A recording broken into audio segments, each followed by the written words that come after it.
You all have a chance right now. The guy 55 years old, tech billionaire, has equal opportunity to the guy 21 years old that's kind of curious and getting ripping. Like right now, the game's been wiped. Matt Gray is an entrepreneur that has helped over 18,000 founders with his company, FounderOS. He's built a systematized media machine that generates leverage, profit, and freedom. I don't like making systems. I'm not some ops nerd. I do this stuff because it's necessary so I can go and vanish in Japan and snowboard. I know that my business is formidable, anti-fragile, and I think this kind of stuff is not an option anymore, you know? You need to be focused on having a business that can withstand any storm.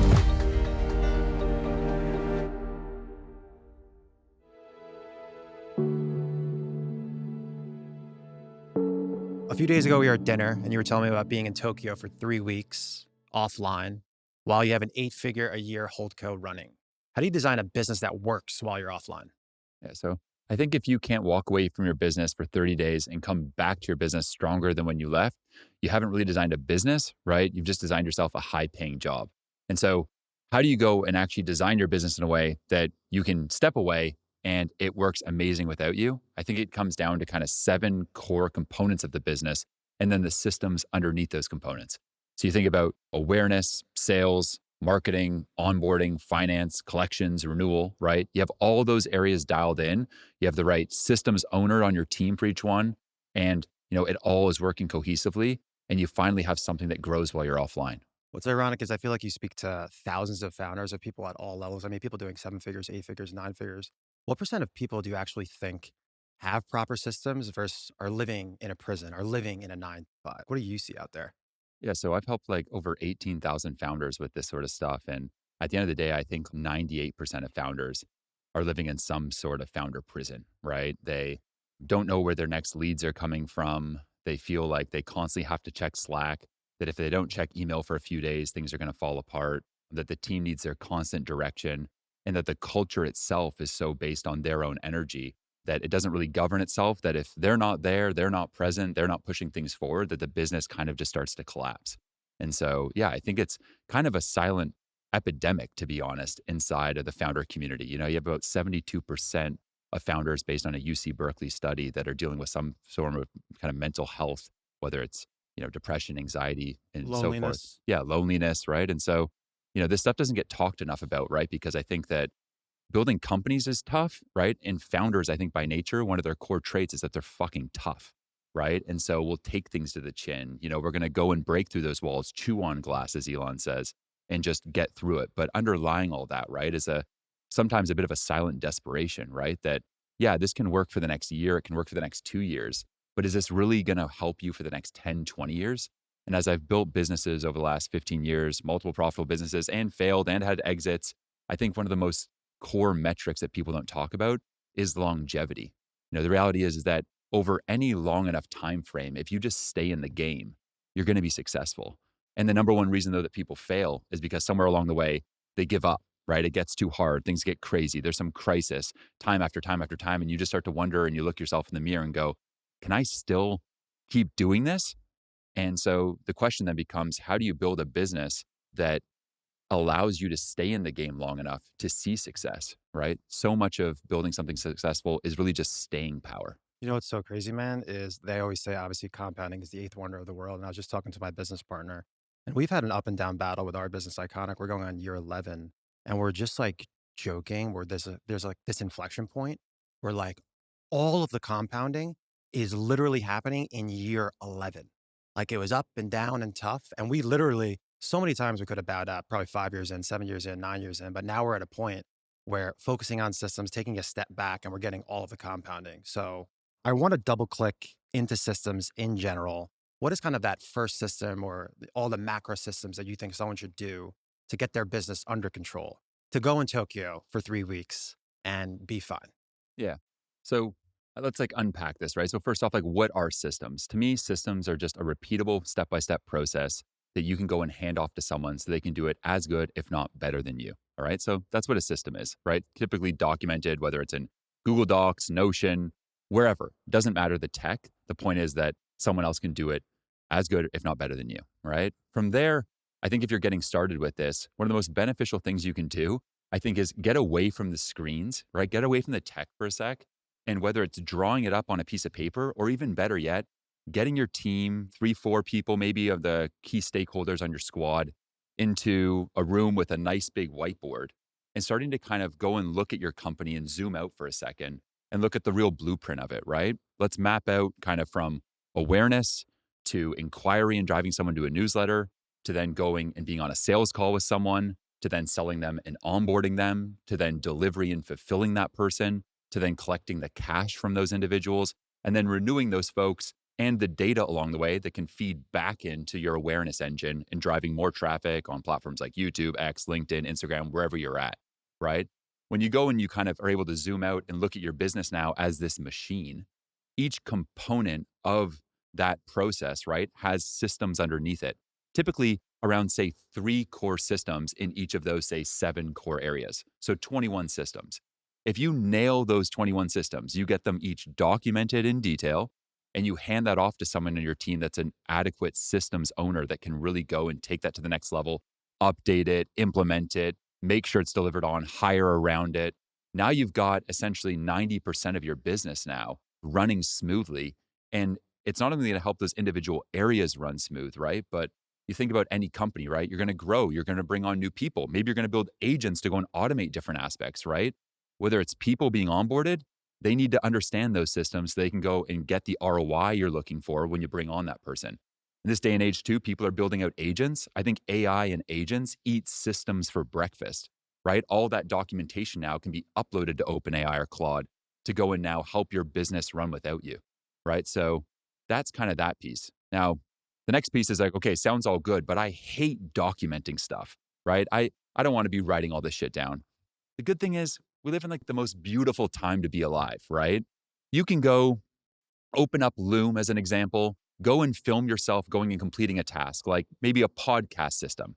How do you acquire your guests? How do you bring them on? How do you set up the equipment around you? Film that 5-minute Loom, go click Loom AI, ask it to go create an SOP, and bam, Guys, right? this is a new feature, by the way. He told me at dinner. This is amazing. Yeah. This one-click SOP. Yeah, Yeah, insane. Yeah, yeah. one click SOP, like absolutely mind blowing, right? So I have so many friends, most of my friends, and honestly, me included, we were talking about this at dinner the other night. I don't like making systems. I'm not some ops nerd. I do this stuff because it's necessary so I can go and vanish in Japan and snowboard, or I can go mountain bike the Dolomites for a month at a time and know that my business is formidable, anti fragile. And I think this kind of stuff is not an option anymore. Technology is changing faster than ever. Agents are going to be taking over the world in the next few years, right? And you need to be focused on having a business that can withstand any storm, right? And is not some of these fragile little businesses that, anything that needs to get done has to come down to you as a founder. Because, yeah, to me, that's a founder dependent business, which is not sustainable. And what we're talking about here is building something that's independent of you. What's up, guys? It's Mark. Hope you guys are enjoying the episode. Matt and I built a playbook that distills all the principles, frameworks, and lessons that you learned in this episode down to a single PDF. Drop your email in the link below and we'll send it to you for free. Yeah, you said a lot of things there. I just want to understand and know more. I think if in your business, for anybody out there listening, if you say something even 2 times, if it's said twice, 3, 4 Mhm. times, it needs to be written down. That's first off. Second off, it needs to be documented per what you said. And then also you talked about ownership. I think people really, really underestimate that if one person does not own the outcome of any of these big systems or kind of microsystems within it, that's how stuff falls through the cracks. So document it, ownership. And now I feel like the documentation is getting way, way easier. Yeah.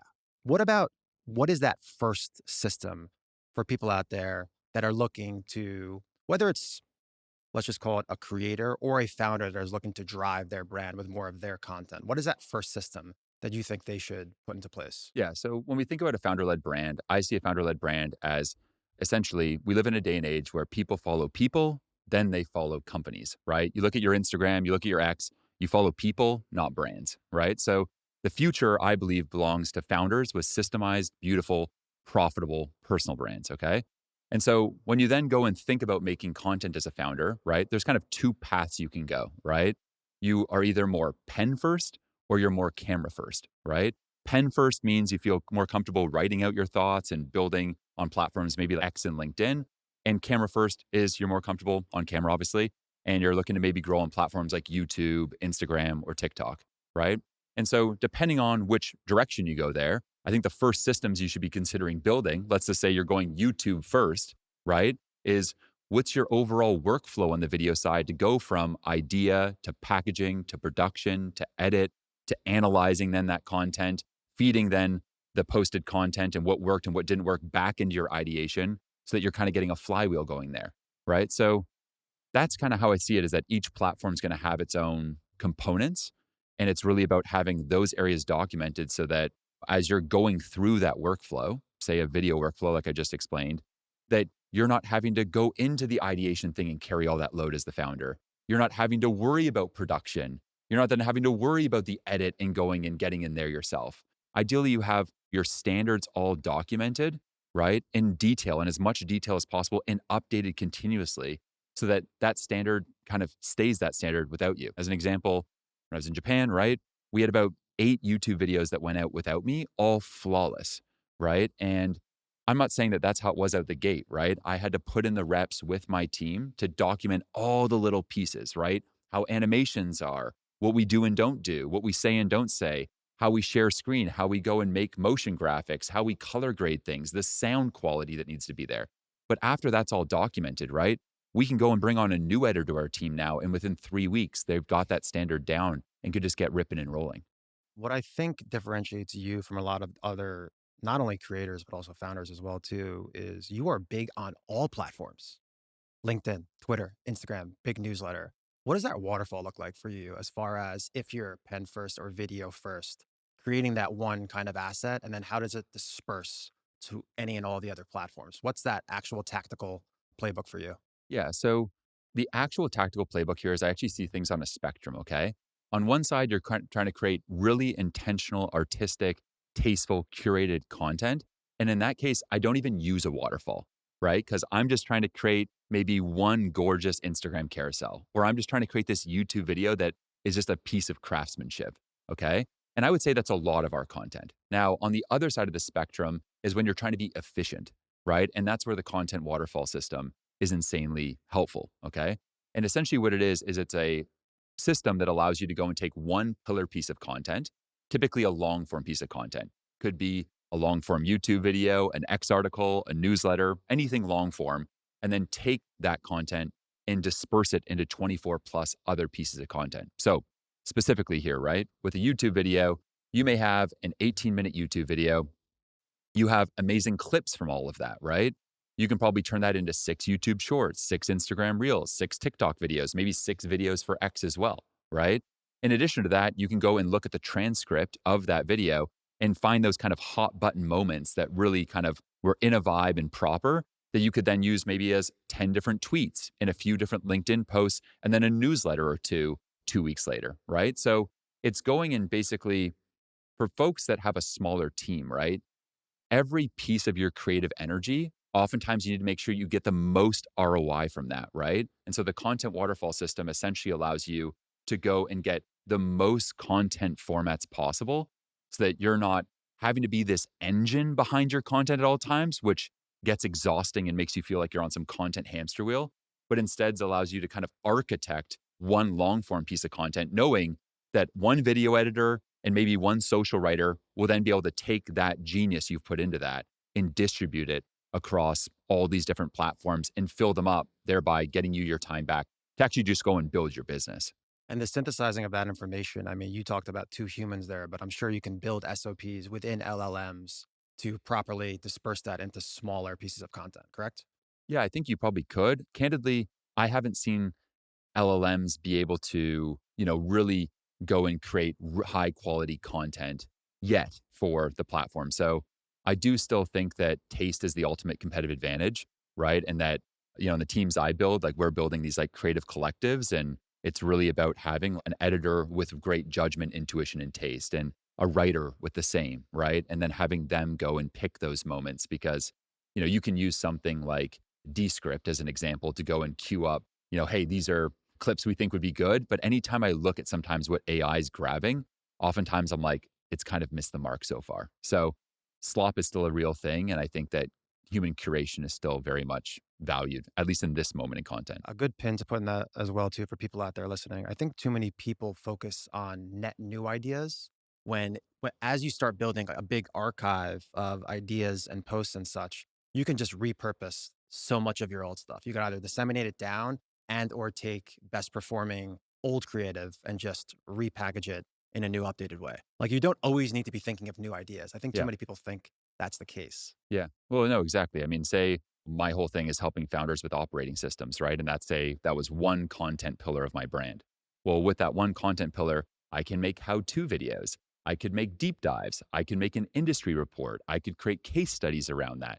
I could create listicles around that. And you go down the list of all these different types of formats and being able to take that one core idea, that pillar, and be able to kind of remix it in all these ways. And further to what you're saying, I think the importance of this on a brand level is oftentimes as we're building brands, right? It's about less, but better, right? And what you're trying to create over time is this kind of drumbeat that someone can come and know and love you for, right? And when you're going and instead of trying to focus on 1,000 things you could talk about, instead have one core pillar that you're able to say in new and fun ways, but many times people can come and know, love, and recognize you for that one thing, and you become more magnetic online.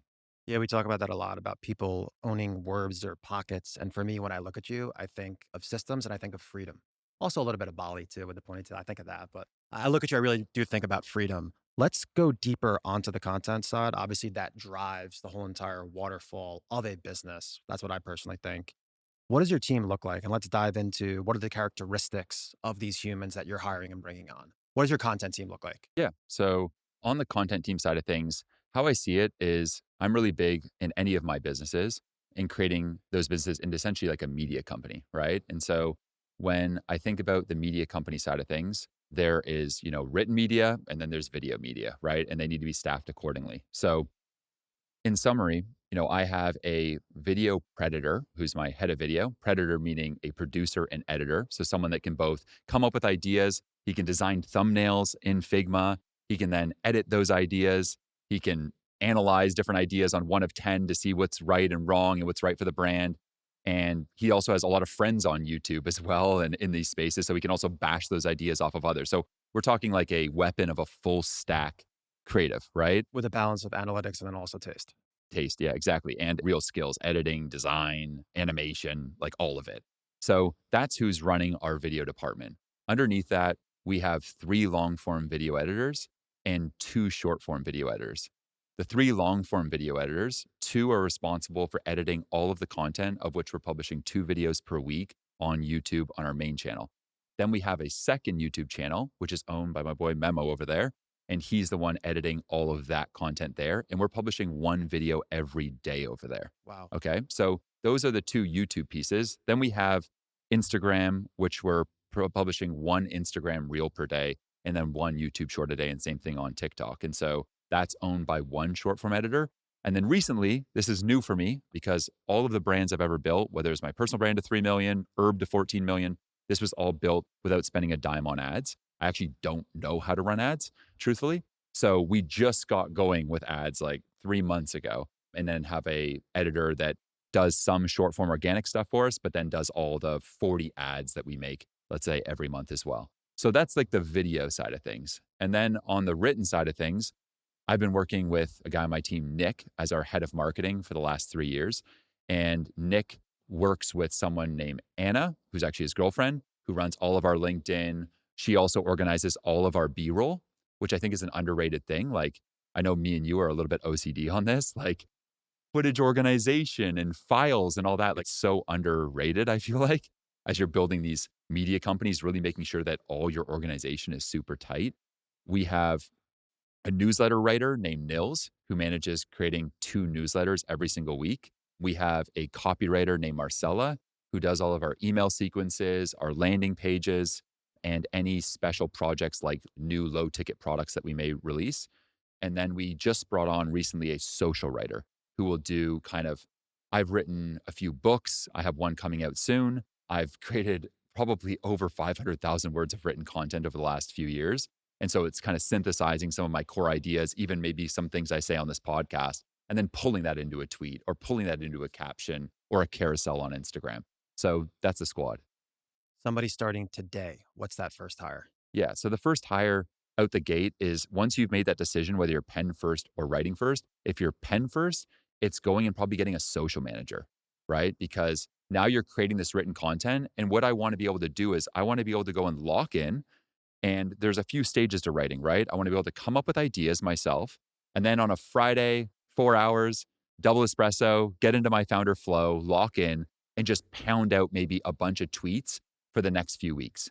But then I want to know that that stuff's going to be distributed correctly and have someone actually managing like the posting of that on Twitter. Maybe they could also take that content, post it on LinkedIn in a cool way. And then maybe they can also repurpose some of that content for Instagram carousels. So I'm able to just lock in and write, but then that person's now making it into a whole media company. On the other side, if you're going more video first, bar none, you need a video editor, right? I think that you should be focused on kind of being able to sit down, camera in front of you, or vlog, or whatever style you like to do. But then know you can hand that footage off to someone with good taste, good diligence, someone extremely reliable to go and edit that right for YouTube and put that out there for you. So those are the two hires. And the $1,000,000 question that everybody asks me is, where do you find these editors? And this is kind of the whole entire thesis of the conversation is the value of building a personal brand. They usually come to you. Like, how many of the people on your team have come to you versus going to a third party to find an editor? How many people on your team? 90%. There you go. Mhm. People really, really don't understand that. But I want to say too, just to kind of bring it down to earth too, and I like what you're saying, is also so you're getting started out, right? Where do you find these people when you don't have a personal brand, right? For me, one of the things that I always come back to is similar fish swim together, right? So we all have those friends that are weapons, that are A players, that are tastemakers, right? Even if it's 3, 4, hopefully you can kind of think a little bigger and come up with 30, 40. And even if those people aren't video editors or aren't designers or whatever you're hiring for, going and hitting up those friends, letting them know that you're growing and letting them know who you're hiring for. Again, A players hang with other A players, right? And maybe someone has a cousin or a sister or someone in their class or who knows what that actually is that thing you're looking for. And so I always default to that when I'm hiring, even today, is always just like hitting up 50 friends that I have that I know are down to help, and I'll help them with similar type stuff and seeing who they may know for those roles. once you get to a certain point, I do feel like it's 30 text messages and a couple social media posts, and Yeah. then 95% of the time you're going to get it. Yeah. That's a lot of people that you have to create content. Let's talk about from a tactical perspective. How and when do you create this content? Are you doing batching? Are you doing one time a week? How do you get all of this into that funnel to then plan out? I imagine you're planned out your content. How far in advance are you planned out? Few months. Yeah. Insane. So, how do you actually execute this content? Yeah. So let's talk about video to be specific. So on the video side, now I want everyone to keep in mind, like this has been a long journey, right? So what I'm going over now is not how I started, right? There's been pain, suffering, little lessons that I've learned along the way to get to where I am. I started just like most people. I was in the backyard of an Airbnb I was living at in Puerto Escondido, Mexico, janky ass little tripod, $20 Amazon lav mic, vertical video, iPhone, sun in my face. I think Guys, by we're gonna the find that video and pop it up. I yeah, wanna yeah, see yeah. that. You got the So ponytail then or no? No ponytail or ponytail? no, we had ponytail. Yeah, we were rocking Hey, ponytails. And so, coming all the way from that to then where we are now, I've just learned a lot. And most importantly, and I think this is important even when people are listening to this, is I also just along the way took different nuggets, but then did what was right for me, right? How you prepare for podcasts and you do your thing is going to be different than mine. How you film these is different than mine. It's also important to kind of adapt it to your thing. But here's how I do it. So when we go and, again, we're publishing a lot of content, right? The key thing for me, at least, is I want to be able to batch that content. So what we do is every 2 months, we lock in for 7 days. I have a videographer who flies out to wherever I am in the world, right? So I'm in LA now. We're doing a little week right now. I'll be in Bali in 5 weeks. We'll do a little week there. And essentially, during that week, we're filming around 18 long form videos in that week. We'll film probably around, say, 15 to 20 short form videos. And we'll film, if we need to, like 30 to 40 ads, right? So it's kind of like this sport, is how I see it, right? And it allows me to kind of put on that hat of like, okay, we're making shit this week.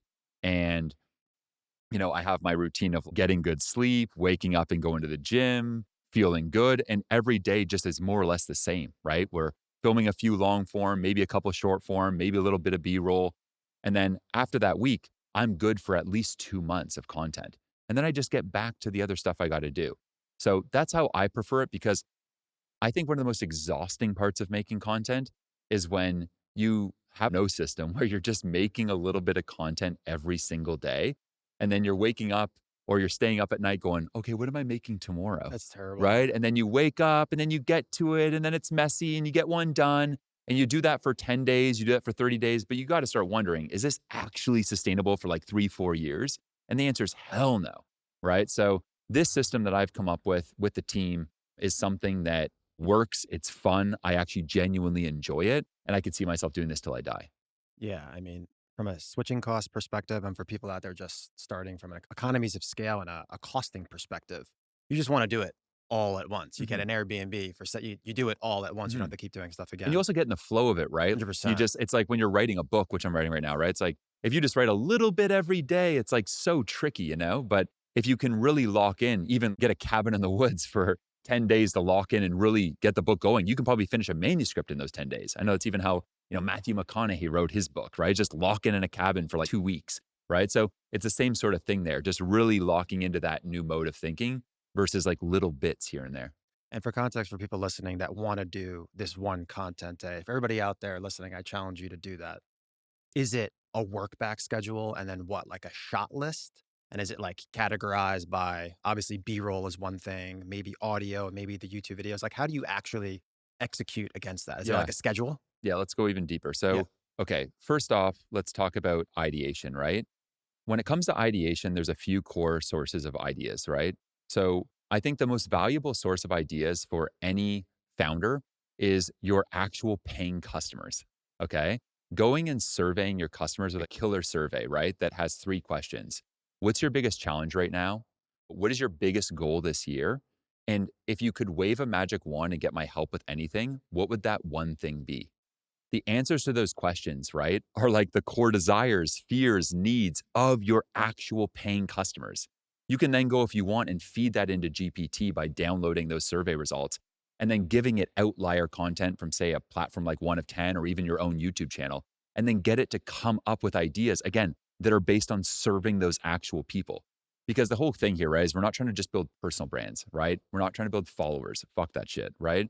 We're looking to build a profitable personal brand, right? Why does the profit matter? The profit matters because you need to build leverage. You need to build a team. You want to be able to invest in it. You want to make tasteful shit like this podcast, right? You don't want to make some rinky dink shit. And so that capital, right, from actually serving similar people to your core customers is going to make you money. From there, we'll run it through, say, platforms like One of 10, if I'm making YouTube stuff, to see what's going on there. And I think there's a balance though, right? You get inspired, you see references, but I think the key thing to avoid, which is kind of blowing up right now, right, is just a sea of sameness, right? Everyone's starting to look like everyone. All the titles are becoming the same. The thumbnails you see popping up are all sort of the same. So it's also getting inspired by that, but then kind of taking it your own way, And a right? and And a good finding rule your own aesthetic. and a good rule of thumb too is to look cross industry, Yeah. not to stay because obviously in the business industry, a lot of people are copying Yeah. each And other. even just look off, like read books, look at art, like, I don't know, get outside, see, go hike in nature, get inspired by other stuff. Hence, like a lot of my stuff is just nice photography of me just out in nature because that's actually what I enjoy doing.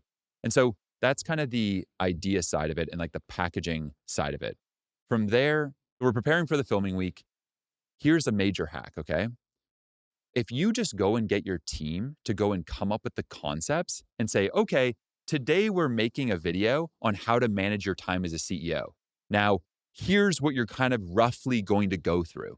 What's the issue going to be? Is none of that shit's probably authentic. So, what you want to do, and this is a major thing that I think people should go to, and we're going back to Loom here, right? Because Yeah. Loom's a tool. They're not sponsors, but we're going to go for it.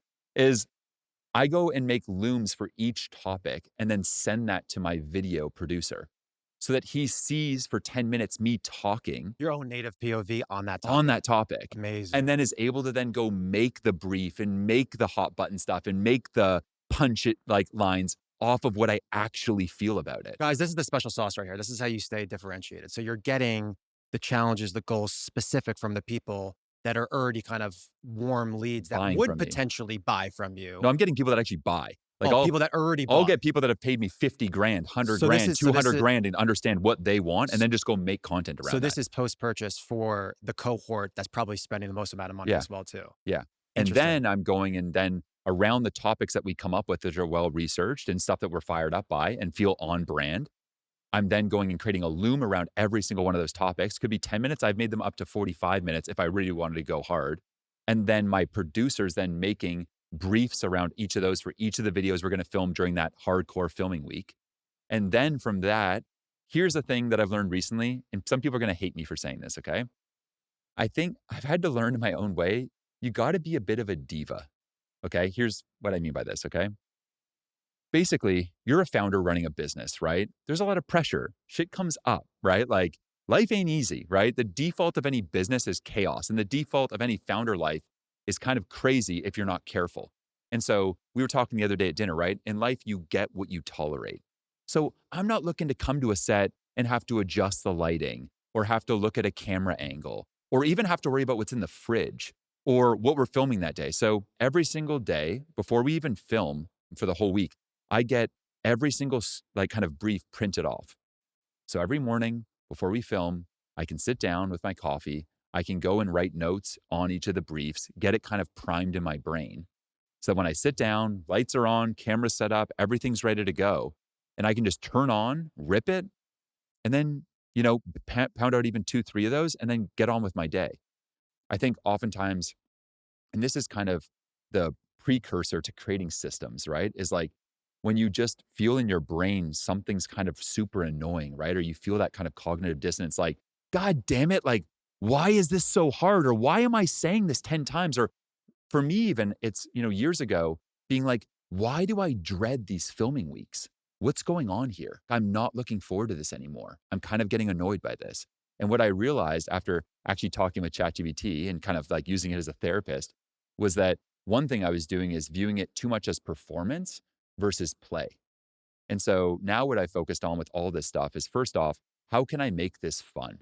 And I think this is a good exercise for every founder to do whenever there's any part of your business that feels just hard. It's like flip the script, right? Ask yourself, what would this look like if it were fun? And then the second aspect here is then really focusing on service, right? Like, why am I here today? I'm here to help people in this audience actually build their founder led brand, actually remove themselves from operation, and hopefully help them with the other stuff you have on your list, right? And it's from an act of service that fires me up and makes this feel like something that, like, my heart, my soul, my mind, my body, we're like a fucking hell yes about this, right? When you show up for things though, and you're thinking about how many views it's gonna get, you're worried if it's gonna get you all the subscribers. It's outcome focused thinking versus process focused thinking. And in my life, I spent my whole 20s on outcome thinking, hoping to get the exit, the subscribers, whatever the hell. And it drove me mad.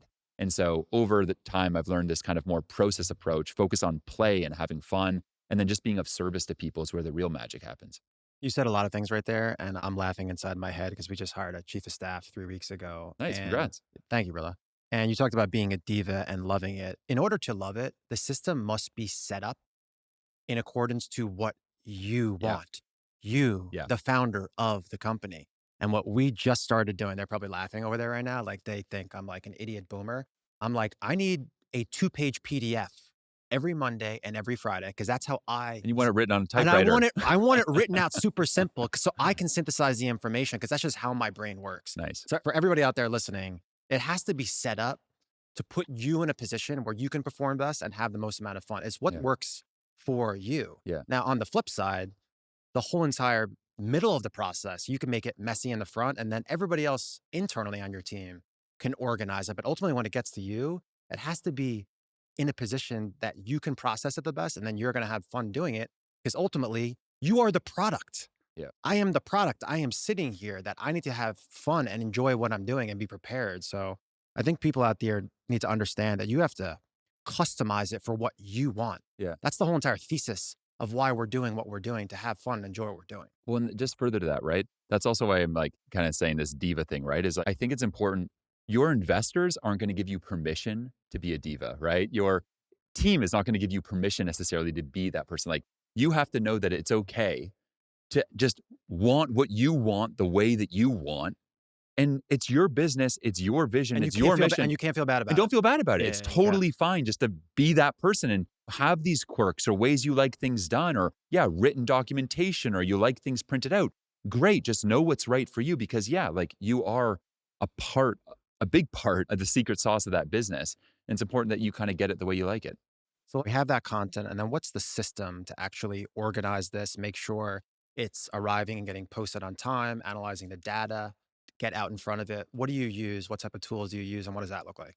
Yeah. So after all content has been shot, the editor and the videographer are then sharing that up into Google Drive. They're then downloading that, putting that into frame.io, which I think is one of the greatest tools out there.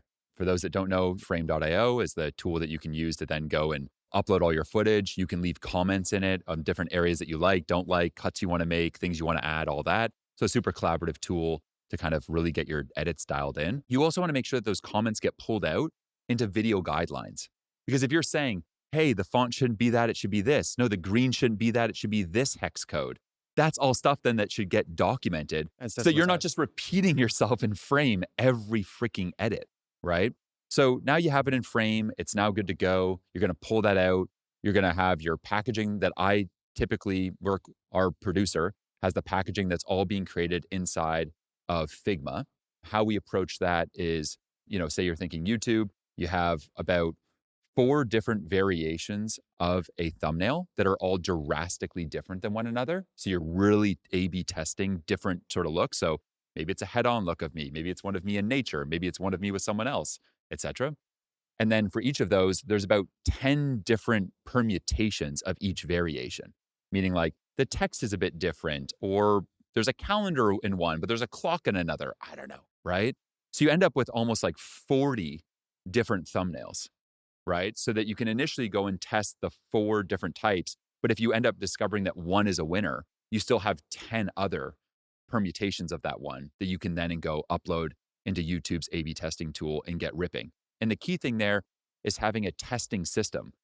My producer, Diego, is in YouTube Studio probably for every 2 hours after a video gets going and just adjusting titles, adjusting, the actual thumbnail of things because, you see a little bit of a dip in performance, you're looking at a winner, it tells you the winner of the thumb, you're uploading that one, uploading more variations of that, and kind of just riding this little testing wave where, maybe 100 hours has passed and we've already gone through, I don't know, 6 different thumbnails and maybe 6 different title variations. So now you have the video out there, it's been distributed, the packaging's right. My social media manager, Nick, is going to be the one actually posting this stuff, right? So he's putting the video up on YouTube. He's making sure that the description is right.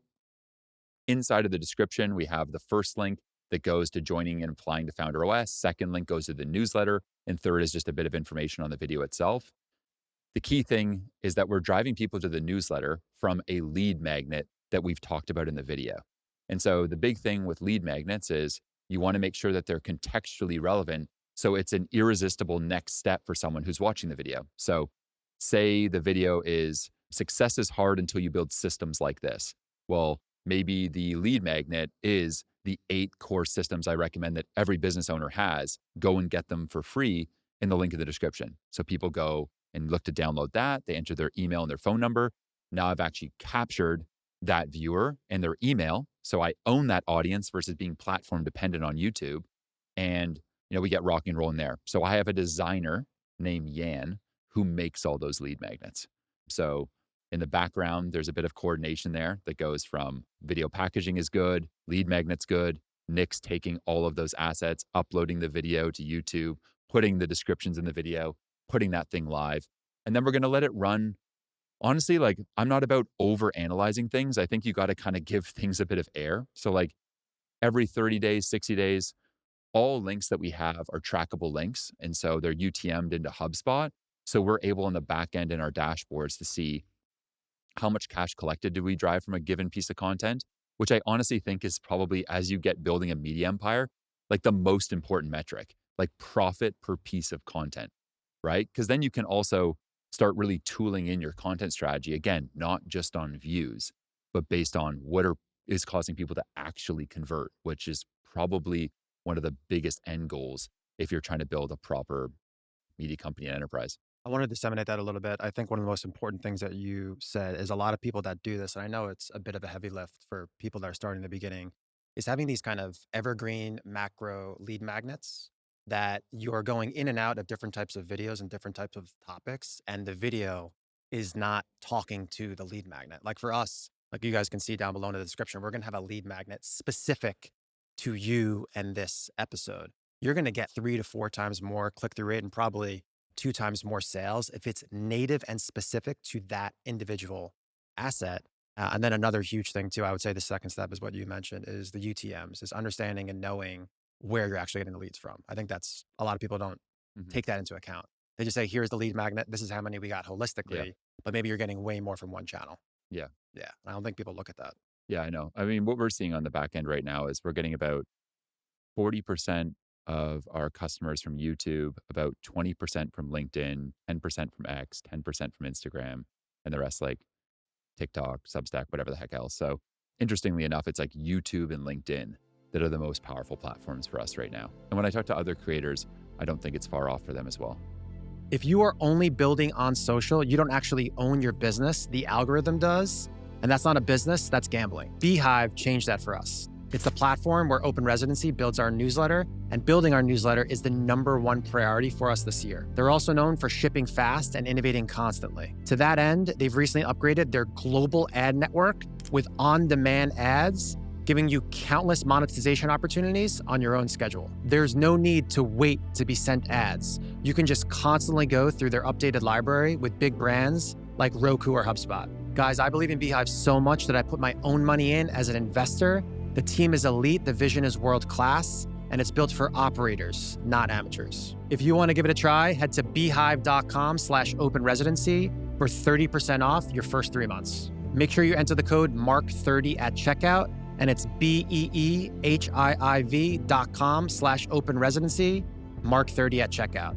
Stop renting your audience, start owning it.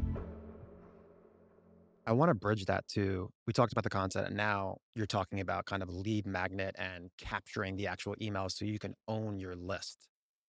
Let's talk about that from a lead magnet perspective into your list. What does that look like as far as identifying different cohorts, who's more valuable next, where they came from, putting them into kind of different flows? What does that look like? Yeah, I think the most valuable system that any founder led brand can have is what I call a content GPS, right? Something that can go and help you build a profitable audience and most importantly, have the infrastructure, like you're saying, to actually capture these people, right? And so when it comes then to creating lead magnets, the way that I think about this as an intermediate creator, so not complete beginner, but also not someone that's like, going hardcore, is you likely have, say, 3 different content pillars, right? So say you are a health and wellness coach, right? Maybe it's bodybuilding, nutrition, and then just like lifestyle based stuff, right? Well, in a given month, right, your content strategy, maybe it has 30 different topics. You're going to have 10 around bodybuilding, 10 around nutrition, and 10 around, say, lifestyle. Every month, you should have a lead magnet that you create in each of those pillars so that all of your bodybuilding content can lead to a, I don't know, shortcut for size lead magnet that is how to get jacked in 30 days, right? So all, So that's first from a resource perspective, maybe not custom one-to-one per video. yeah, Come up with pillars and make yeah. it macro to that And then pillar. every month change it so that it's new and it's fresh, but we're just talking about making 3 per month. It's not that insane. And when you're actually making these things, right? It's like we're talking about making a Google Doc that's like 3 to 5 to 7 pages, whatever, that just delivers on the promise of the lead magnet. And remembering that when you're making these things, right? David Ogilvy says 80 cents in your dollar is spent by the time you've made your headline, right? So it's the actual like title of the lead magnet that matters the most, right? Because if people are enticed by the title, they're going to download it, they're going to give their email, their phone number, and then you've captured that person for your email list. I think then from there, the magic is that, okay, you've got someone's email, right? But what the hell do you do with this email? And so, one of the most magical things you can do is set up a 5-day welcome sequence when someone joins, which is 5 emails over 5 days, and then have what I call FOMO sequence, which is a fear of missing out sequence. So, you'd have 4 emails over 4 days that maybe the first email has different case studies and then gets people to buy your thing, whether it's a product, a service, whatever, right? Either sends them to a landing page or maybe a sales call. Maybe the next day you go into why you created this product and then same deal, go and sell them on it in that email. So over those 9 days, you've indoctrinated someone to your brand, what you're all about, how it worked, why you started it, all that. And you've even sold them on it. And when you get that right, maybe about 15% of people that have actually just gone and joined this email list within 9 days have been now monetized, right? So then when you go and you think about creating this media empire, creating this content, right? You know that, if a piece of content drives you 500 emails as an example, you're going to convert, say, 65 of those people to customers. And if you can gradually start to get that math right, which may take you a couple months, 2, 3 months, that's what allows you to start kind of amping up the content side of things, right? It allows you to, if you want to fly somewhere for a piece of content, go for it. If you want to go and invest in a nicer set, go for it, right? Like you can start making these investments. Also, most importantly, in a great team to then take the media empire to the next level. And that sequence, is that based on a per pillar, or is that just one macro sequence telling about the whole entire kind of ecosystem I that you think built? initially just starting with like one macro sequence is good enough, right? And just making it super, super badass. So from a metrics perspective, if someone takes a look back, correct me if I'm wrong and you can interject here, it's really top of the funnel. Let's get as many good, memorable views as possible, get as many clicks to the lead magnet, as many opt-ins to the email. And then you're just talking about like, get them onto the email and just transact through and just get them into the funnel. Yeah, and then on the email side too, having a weekly newsletter, right? That and just publishing that weekly newsletter that just continues to kind of help people in some way. There's kind of two kinds of newsletters. You have the kind that Tim Ferriss or James Clear use, which I call like a curation newsletter. It's kind of like a roundup of some sort or 5 bullet Friday like Tim, right? That's that kind. And then there's the ones that we do with my brand, which is like more of like a story and a free system every week where we're going deeper. It's a longer newsletter and just providing a lot of generosity. And when someone's ready, it could be in 1 month, it could be up to 3, 4 years later. When they're ready, they're raising their hand and they're joining what maybe we have going on inside of Founder OS. And so that's kind of the approach. And I think the thing too with all this is yes, this is the systems and the science and the backbone of conversions behind all this, but not losing sight too, just along the way of just making great content that you would want to watch, right? Because the key thing here is that we don't want to look salesy online, right? That's gross, it's cringe, and it doesn't even feel good to make, right? So we want to make sure that we're leaning into the artistry behind it, the tastefulness, right? The actual beauty and the stuff that, again, you would want to watch if you were the customer, right? Because with anything, whether it's building a brand, it's building an email list, it's building a YouTube, the one thing that I see among the most successful creators, people like yourself, is that they have long term thinking, right? And it's not about making some quick buck next week, right? It's about building something enduring over the next 20 years. Yeah, I think on the social side, you can't be salesy. I mean, the reality is you can be very, very salesy on newsletters. You can pounce. I mean, someone like Dan Coe, the guy writes novels, and then it's okay to ask for something as a Mhm. two-line CTA at the end. Totally. That's okay. So I Yeah. would keep all the sales on the newsletter side. Tying a bow in the lead magnet system, what do you think is the biggest mistake founders make when building these lead magnets? I think the biggest mistake that they make is that they overthink it and overcomplicate it. It's like most things around content. I think that people start to wonder, oh, should I make this or should I make that? And oh, will people like this or would they like that? And when I talk to founders like that, because I see Guilty. this all, I'm guilty. yeah. Yeah. And I think about it, it's, Jeff Bezos has that amazing kind of analogy, right? Of like one-way doors or two-way doors, right? One-way doors is like getting married to someone, right? You get married, it's tricky to kind of get out of that, right? Like you got to kind of really double check that one, right? On the other side, you have things like, yeah, a lead magnet. If you're between this and this, just make both or choose one. Who cares? This is a joke, right? Like, just make something, push it. And I think that's one of the big things, especially when people are getting started, is like, you really want to optimize, I think, most for learning velocity, right? Are you just learning as fast as humanly possible? Because learning is the kind of leading indicator to then momentum and results and what you're really after with your vision and your mission in 10 years, right? And so, how does the learning happen? The learning happens from the shipping, right? Just ship the shit, right? Ship it messy, ship it embarrassed, ship it when you're like not, you're just scared of it. Just ship it, right? Because you put it out there and either way you win. And I think this is an important mindset for people to have, right? It's like you either ship it and it's amazing, neat, make more of that shit and learn what you did there and double down on that process. If you mess it up and it's garbage, amazing. You do refine your judgment, you learn and you learn like whether the taste was off, the intuition off, what your audience doesn't want, and just don't make that anymore. And truthfully, I know guys like us, right? We view it I know 50% of what I do is going to be kind of garbage by my standard. After the fact, I'm going to learn that. And then 50% is going to be freaking dialed. And you just come to like learn that it's not about good or bad, right? It's about can you maximize your learning, right? And if you can learn really fast, especially when the like world is evolving as fast as it is right now, I think you're just guaranteed to win. So you're saying I shouldn't make a seventh edit on our lead magnets anymore. We're probably Yeah. at like 4 or 5 edits per. Yeah. I don't think people are gonna really be mad if they don't get a crazy amount of value from a lead magnet. Yeah, and I think It's I free. think I think more importantly too, right? So like under that, and thanks for the vulnerability, right? It's like, you got like 6 different styles you're toying around with. Release 5 to 6 that have all 6 different styles. And then see after you've done a month of those, 4 of each different style, which one converted best? Which one felt best to you? Did you get any text messages from your audience or someone that you respect being like, "Whoa, this was insane." And, on a quick sidebar there, like there I we talk a lot about, like signal versus noise here, right? Like to me, after I've created over 36,000 pieces of content over the last 16 years, the thing that matters most to me is maybe getting a text message from my buddy Daniel Dalen saying, "Man, that piece of content was dope." Or if I got a message from you being like, "Man, that thing you put out the other day was amazing." And maybe that thing only has like 10,000 views versus say 250,000 would be like a banger by view standards, right? So I think it's also just paying attention to the signal online, right? I'd much rather create a piece of content that my highest paying customer was like, "Wow, that was insane. I would love more of that." Versus something that got 100,000 views, but no one really said much in my network. And it wasn't obvious to me that like it was actually making a dent in some sort of space.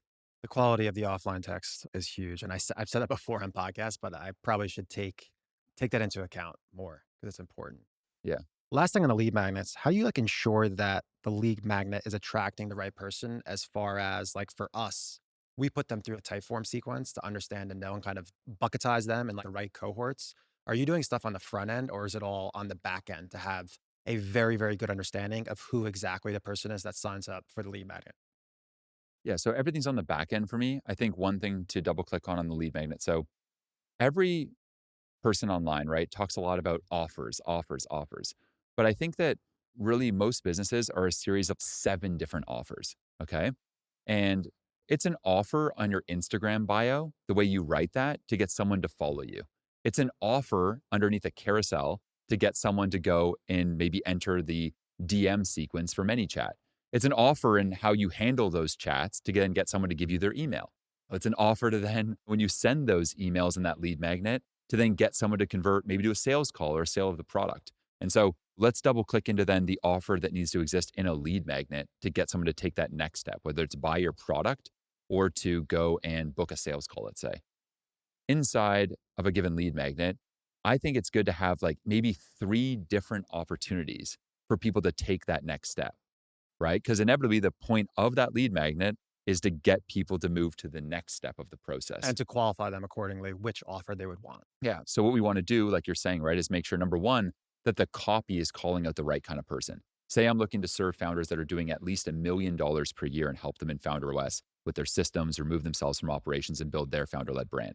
I'm going to call out that kind of person inside of that lead magnet and make sure if they're that kind of business owner that they take the next step and chat with my team, right? Inside of the lead magnet too, you obviously want to make sure that the lead magnet itself is indicative of what they can find in your product, right? Over time, again, just more with the information. You don't need to worry about the design so much, right? But is the content quality, right? I think that one step further than that too is let's just say right now, one thing that we're playing a lot with is this idea of, okay, you downloaded this thing. Now go and take your results from this lead magnet. You filled it out. You understood where your bottleneck was, where you were stuck with your systems, and bring that to a systems audit call with us, right? So it's like almost viewing, let's just say you have a sales call, hypothetically, you have the call and the lead magnet are almost one thing, Wow. right? So it's like, okay, you've got this. Now do this next logical step because those things combined are what you're actually looking for. Because now you've kind of brainstormed yourself, you saw where you were stuck, and now we're here to get you unstuck. And no matter whether you work with us or not, we're just going to make sure you're feeling good after that. And that's almost like a customizable outcome as well too. They feel like they're getting Exactly. one-to-one consulting. Yeah, for free. Oof, like Yeah. that. So that's the way I think to think about it. And then at the end, right? If someone's got to the end of a lead magnet, talk your shit, right? Put your case studies in there, put some testimonials in there, put some of the great things you've done, give them information on what you're offering, whether it's details on the amazing e-commerce product that you have or info on the different mastermind, I don't know, you're offering or whatever it may be, right? Let people know what you do and how it works, right? Because that's a great opportunity to just get in front of them and they've read it, they're engaged, they're interested, right? Make sure they know like really what you do. So you have the content, you have the lead management system. They're obviously getting moved into the newsletters. From a funnel and sales system perspective, I don't even want to go deep into that. I want to dive right into delivery and customer success. Because I always think in almost anything, like a key example is in podcasts, is if you look at kind of like the sequencing from a podcast perspective, pre-packaging, pre-production, production, post-production, and then delivery and distribution. I feel like people sorely underestimate both ends. The actual idea and then the actual delivery, deployment. Is the audience, is the customer actually happy? And I checked some stuff about your just POV on customer success and how you look at it. I'd love for you to share with everybody just how do you look at customer success with what you're doing? Yeah. I mean, Steve Jobs said customer success is the new marketing, right? And I think that when you're building any business, most businesses, like 90% of the headaches and 90% of the success of your business is actually delivering a great product. It's easy to sell people, it's easy to market to people. That stuff's easy, right? It's actually delivering something that delights someone that's the difficult part, right? So, inside of Founder OS, as an example, when someone joins, I'm having my chief product officer get on a one to one with every single person. From there, we're getting on a call for about 90 minutes, mapping out their existing business, their offer, their economics, their profit, where they're looking to get to. And then for every single person, making a customized roadmap for where they need to go based on where they're trying to get to. Customized keyword. Customized, Yep. right? So yeah, no templates, no GPT. Like this is a human, and this is someone that's been in this space too for 15 years, not me, like the chief product officer, Sean. And we're mapping out that whole plan for you.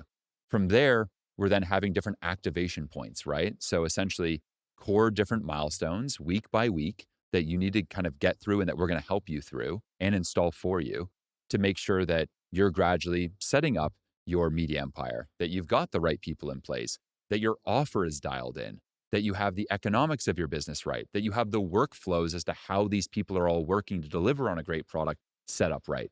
Because along the way, we help founders because a lot of founders don't know what platforms to get going on. They don't know how to operate at the level we operate on any of those platforms. They don't know how to make lead magnets, how to build the infrastructure to their email list, how to staff their company. They don't know how to even pivot an offer. If an offer's been doing well, but now it's dropped over the years from an 80% margin to a 10% margin, and they need to adjust it, but they need some sort of sparring partner to help them out with that. That's kind of where we come in as sort of a specialist in helping founders build these kind of profitable media companies and help them with all the intricacies, the weirdness of getting that all set up. And so along the way, it's those activation points. And I think just making sure that people know that they're just like one message away. You know, they have our phone number, they're in Slack with us, they can message us anytime they need anything to make sure that any sort of issue that may come up, like we've got their back. And I think when I go and I'm just out in the world at different maybe events or talking to people, what I've learned over the last few years is like I've gone to a few events where I've been really disappointed, right? Something just was off. Okay. And what I realized was that like the one thing that I think we have at Founder OS that's really different is like that we really, really care. If you're at a dinner conversation with like my team, all we're talking about is like, how can we make this piece of the curriculum better? How can we make this aspect of the community better? How can we make this event more badass? We're planning an epic 30-person Dolomites retreat for 7 days, two different refugios, epic hikes, amazing speakers, like, and nerding out over that kind of stuff. And so I think it's really just the base level of the delivery is making sure you have a culture that prioritizes care and prioritizes going the extra mile for people. And lastly, like being insanely generous, right? So maybe your typical delivery process has a general flow to it, which is good, right? You may have a few different tracks people go. In Founder Us, maybe some people are looking to scale their offer, some people are looking to scale a media company, and some people are looking to remove themselves from operations, right? Two big things I take out of that. First is the customization element, which we talked about, and caring. The second bigger piece, quite frankly, because I just went through kind of like joining a group, is expectation setting. I Mm, think that you mentioned that, and for everybody out there listening, just people understanding and knowing we're going to do this for 12 weeks. Here's the goal for the first 4 weeks, the first, the second, the third, the fourth week. I don't think enough people do that just so they understand and know this is what you're getting. This is when you're getting it. And when you do that, it's going to pay off in the end. And that's where you're going to get referrals. That's where you're going to get testimonials. And that's where you're going to drive the whole entire flywheel where that then becomes basically your customer success becomes a profit center. And Yeah. people don't understand that like you can make so much money on the back end. And I'm not even talking about like cross selling into other things, but I think all of the money is made in the like customer success. Yeah. Like our poster on social media, shout out Nicole, she also does our customer service for Iconic, Hmm. and she's engaging with as many customers and people on social as possible, just talking to them. And I Hmm. just feel like not enough people do that. It's Yeah. insane. Yeah, I agree with you, right? It's I think too much focus from like most entrepreneurs I speak with is on acquisition when I think retention obviously, right, is the real engine so that year over year you're building on a base of people that are happy and building a brand that, people are talking about versus every year having to fill back up the bucket because you're leaking everyone because the product's not all that sticky. Any special sauce or tactics to drive either referrals or testimonials that you use? Because I would imagine you have a big referral business. Anything you do, is it an automation? Is it just a simple ask? Is it a post email blast? What does that look like? Yeah, so there's a few things that come to mind. Number one is, like you said, right? I think it's genius. It's like, yeah, you got to make sure that the sales and customer success apparatus in your business is very coordinated, right? You deliver something, sales must not overpromise there, right? They must leave room based on what they're selling so that customer success has the opportunity to delight people, right? And they're not just treading water going, holy shit, they sold this insane stuff. And now I just got to tread to try and meet those expectations. Like that's not good. So if you've got that coordination right and you've armed your customer success team maybe with some Easter eggs, right? Maybe they can do a little custom little document for someone. They can do a custom one-to-one meeting with them. They call up a customer in a time of need, whatever. It's those moments of delight that will then make it when you've prompted them to say, hey, do you mind just, is there anyone in your network that makes sense for us to work with? Or, would you mind just leaving us a review on Trustpilot? They'd be happy to, right? So first off, like just have a great product, right? And that coordination is important. The second thing is incentives, right? Charlie Munger says that humans are incentive machines, right? So, what incentives are we going to think about here? Well, you have a customer success team, right? Why not go and give every person a $500 bonus per 5 Trustpilot reviews they go and drive in your company?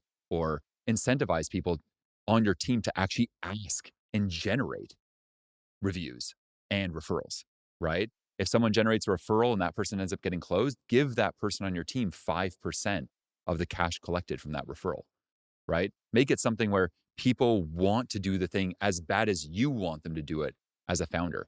And I think this is one of the most overlooked things, right? Which is why, again, I think Munger says, right, before you look at anything in your business, like look at the incentives, right? Because it all starts there, right? You want people waking up in the morning and dreaming about going and doing that thing that's going to move the needle, in this case, for reviews and referrals. I think the last part of it, and we've talked about this a bunch, is it's a numbers game, right? What does a bad system around this look like, right? A bad system is when you have a customer success department that you want them to get 5 reviews, say, per month, and they asked 5 people. That's not going to work, right? Inevitably, you should probably be expecting a conservative 5% conversion, maybe, of asks to referrals or reviews, right? Thereby, they actually need to go and ask, what is 100 that? people. 100 people. Thank you. So, how do you then go and make sure that every single week there's 25 of those or 5 a day being asked? Oh, okay. Well, let's make it a challenge this month, right? We're recording calls. We can see it in Fathom. We can see when people are asking. If this month you just ask every call you're on for that referral at the end or that review in an ethical, solid way, we'll just for you asking give you $1,000 at the end of the month, right? As an example, just these little challenges or ways you can do things, right? Just to also just increase the number of asks. This all gets reverse engineered into two different things. One is finance. And lastly, which we're going to talk about, is the actual kind of centralized dashboard and systems to optimize all this. So I guess let's first start with, I only have seen, obviously, we're just building now more of what you're doing. I obviously have Iconic. Like we have an operating rhythm. We go off traction, which we have like L10s. We're building our own kind of operating rhythm now for open residency.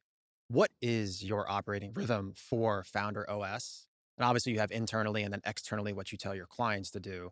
How does everything keep going? And what does everybody do in your company to make sure everything stays on track? Yeah. So, yeah, I love traction. I've been using EOS in my businesses for the last 16, 17 years. And I see it really as a heartbeat of the company.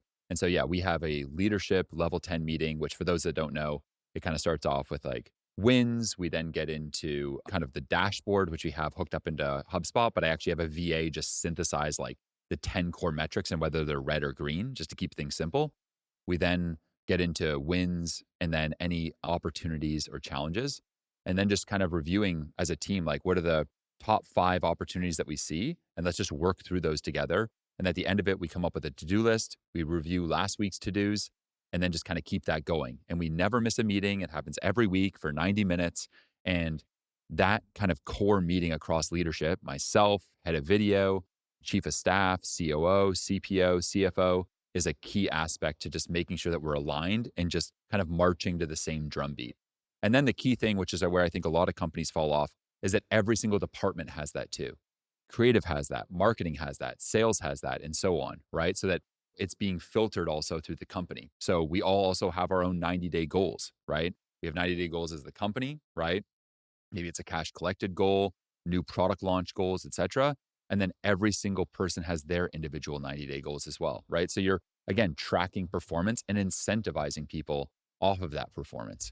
And so that's kind of like the meeting rhythm of a given week. Now, one thing that I'm big on as well in terms of like culture and really synthesizing the company is I've probably, of our team, let's say of 25 people at Founder S, in the last year, I've probably met, let's just say 22 of them in person in some way, right? So we run a remote team at all my companies, but there's something to be said for just like getting in a room with someone, going to dinner, enjoying an experience together, going for a hike, and like actually getting to know one another as humans. And I think it's super underrated these days. And so it's really going in, whether it's flying to someone or flying a group out for a little mini mastermind or retreat, prioritizing also just getting to know these people as humans. Because I think when people feel like they're part of something bigger than themselves, beyond incentives or beyond compensation, right? You get that extra little, maybe 10 to 15 to 20% of their potential out of them because they're like genuinely bought in and genuinely want to build something special with you. So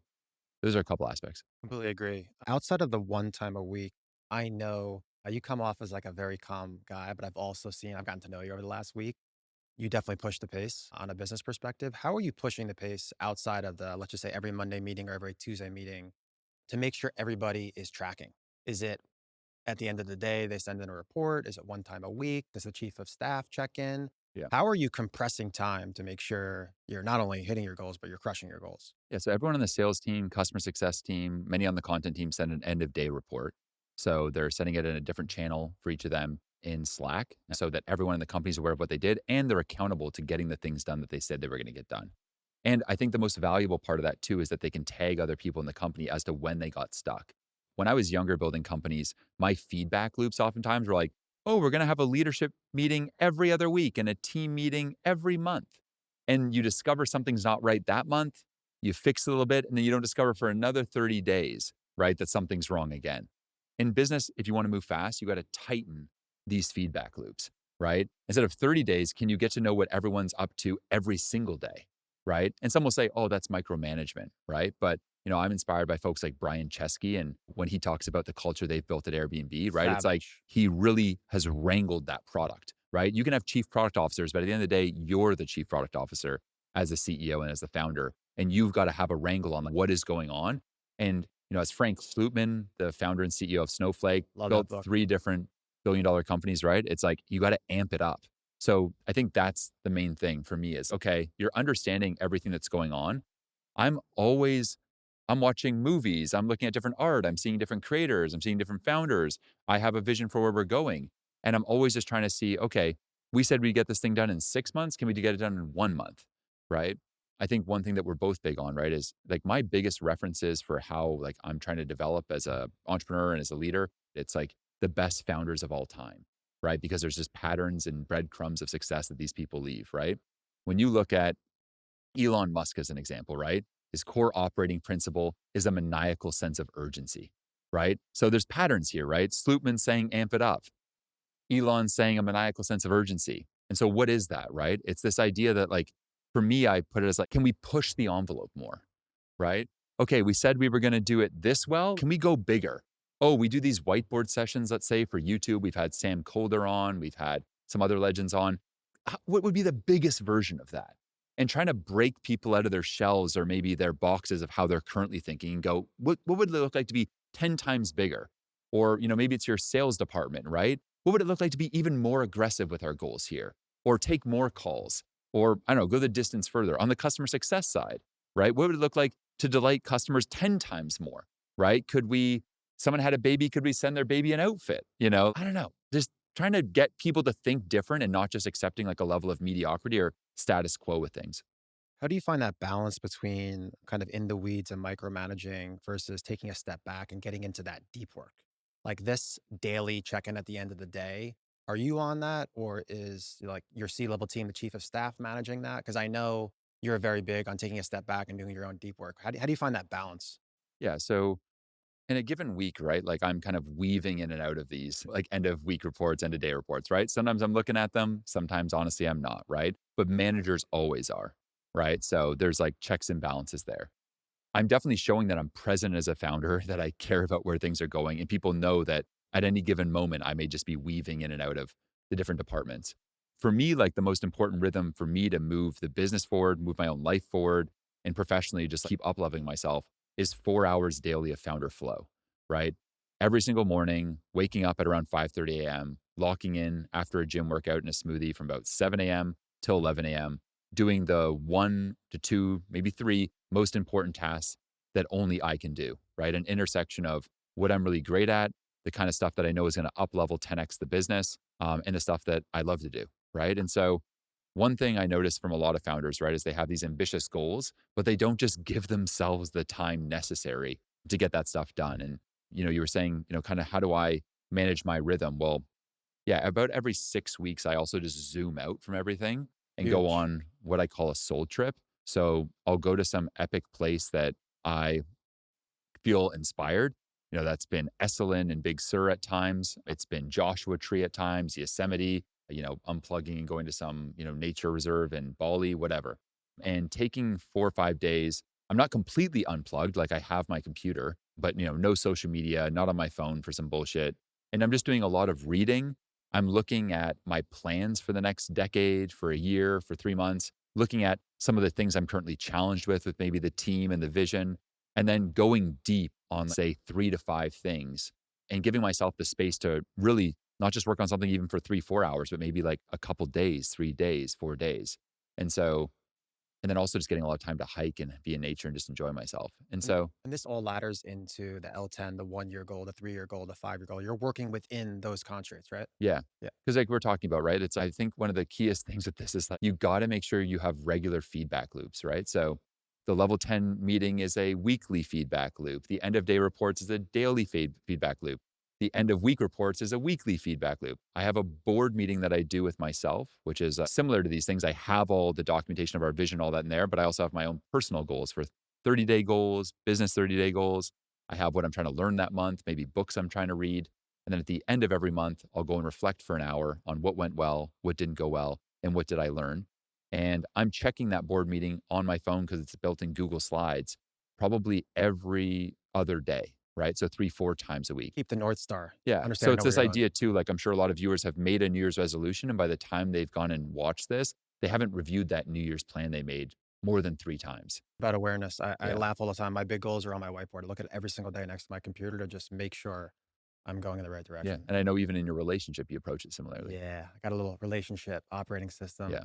Love you, wifey, Nana. There we We're go. gonna pop up a little form. People can sign up for that one. Perfect. It's good. It's basically like I would say it's a mix of Machari method meets traction meets Patrick Bet David's 50 questions you need to ask before you get married Hmm. meets our own optimization of what's Oh worked man, for I want this. That Machari thing and that David thing sounds interesting. Machari. For people out there that don't know Matt Machari, he's like the CEO coach of some big. I know Naval was one of them. Hmm. I Oh, actually yeah, right, Matt Mark. Yeah, yeah. He's really, really good to understand and know. I do my to-do list based on his method, and it has a lot to do with a lot of times you don't know Like for me, I'll break it up into what can I do by my computer, what I can do at home, what I need to do outside, or what I can do on calls. So I optimize my to-do list based on those 4. Nice. And then kind of like an L10, I ladder in anything random that comes up. I put it in kind of this like someday maybe list. So it just like stays in the back of my head, but I don't put my core effort on it. So Yeah. breaking down your to-do list, Matt Machari, great. You guys should check that Yeah. out. Legend. Yeah. It's good.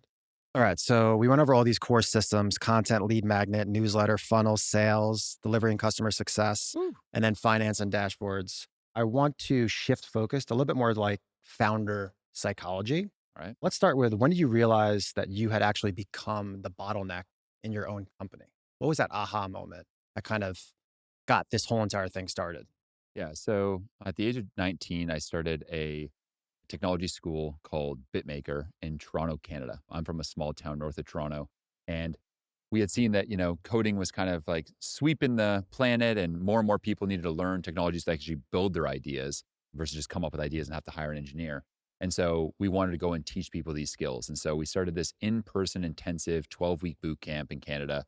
And we were training full stack software engineers, but people with no experience before, right? So we were training them on Ruby on Rails, JavaScript, HTML, CSS, all that good stuff, and then hosting Canada's largest job fair at the end of it.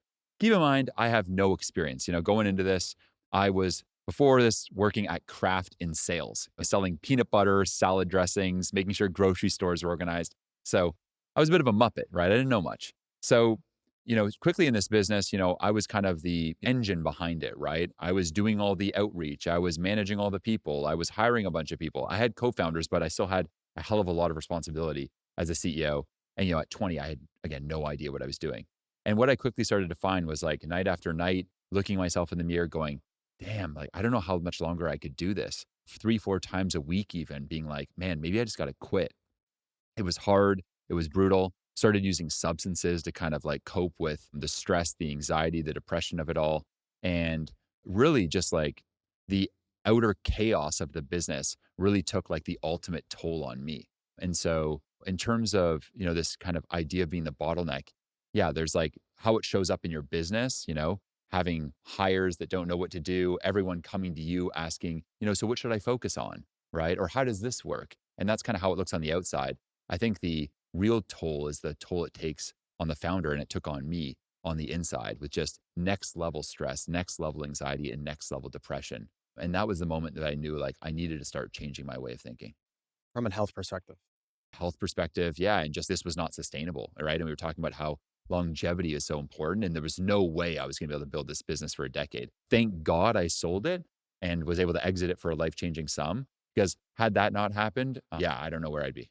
So you build this BitMaker, and we didn't even touch base on you almost got into a lot of trouble with BitMaker. You wanna give everybody a little Yeah. background on that? Yeah. So at around the age of 21, I'd been building this business for about a year. We were in the front page of the Globe and Mail, which is this amazing kind of Canadian newspaper. And they were saying how much of a good job we were doing. Well, a couple of government agents had seen that and thought that we were operating as an unregistered private career college. And so one random Tuesday morning, we have about 40 students in a given class, and we got a knock on the door. And two enforcement agents asked my chief of staff to come and speak with the owner of the business. So they came in the back room and they asked me, Matt, do you own this? I'm like, yeah. What's going on?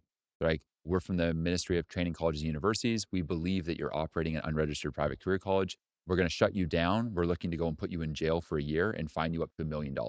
Even so much as leaving your website up right now, we'll fine you $5,000 every single day you leave it up. I like instantly, my heart just dropped. My stomach just like dropped. I was like, wow, I had a borderline like panic attack.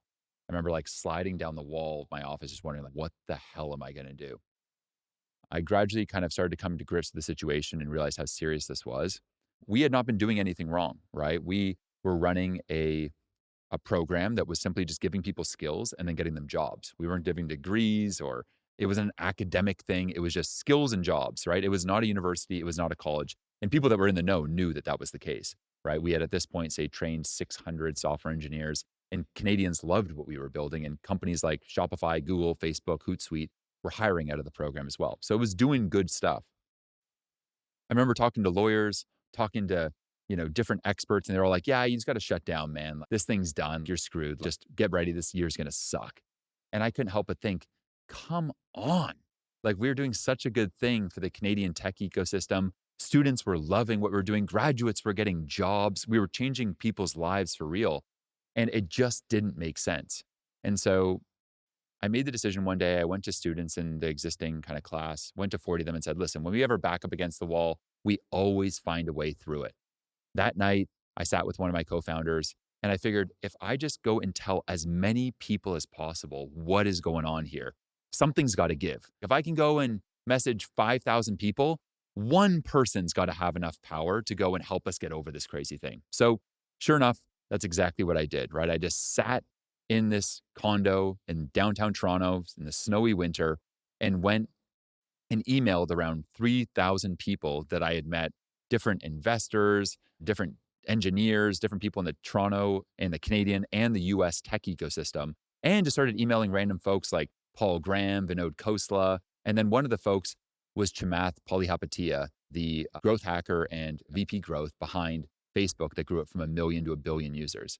And so Chamath, randomly enough, was going on a trip to Accelerate Ottawa, this conference, which is about 3 hours away from where I live in Toronto.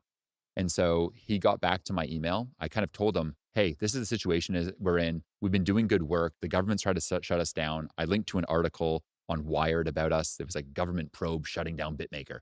And he's like, this is bullshit.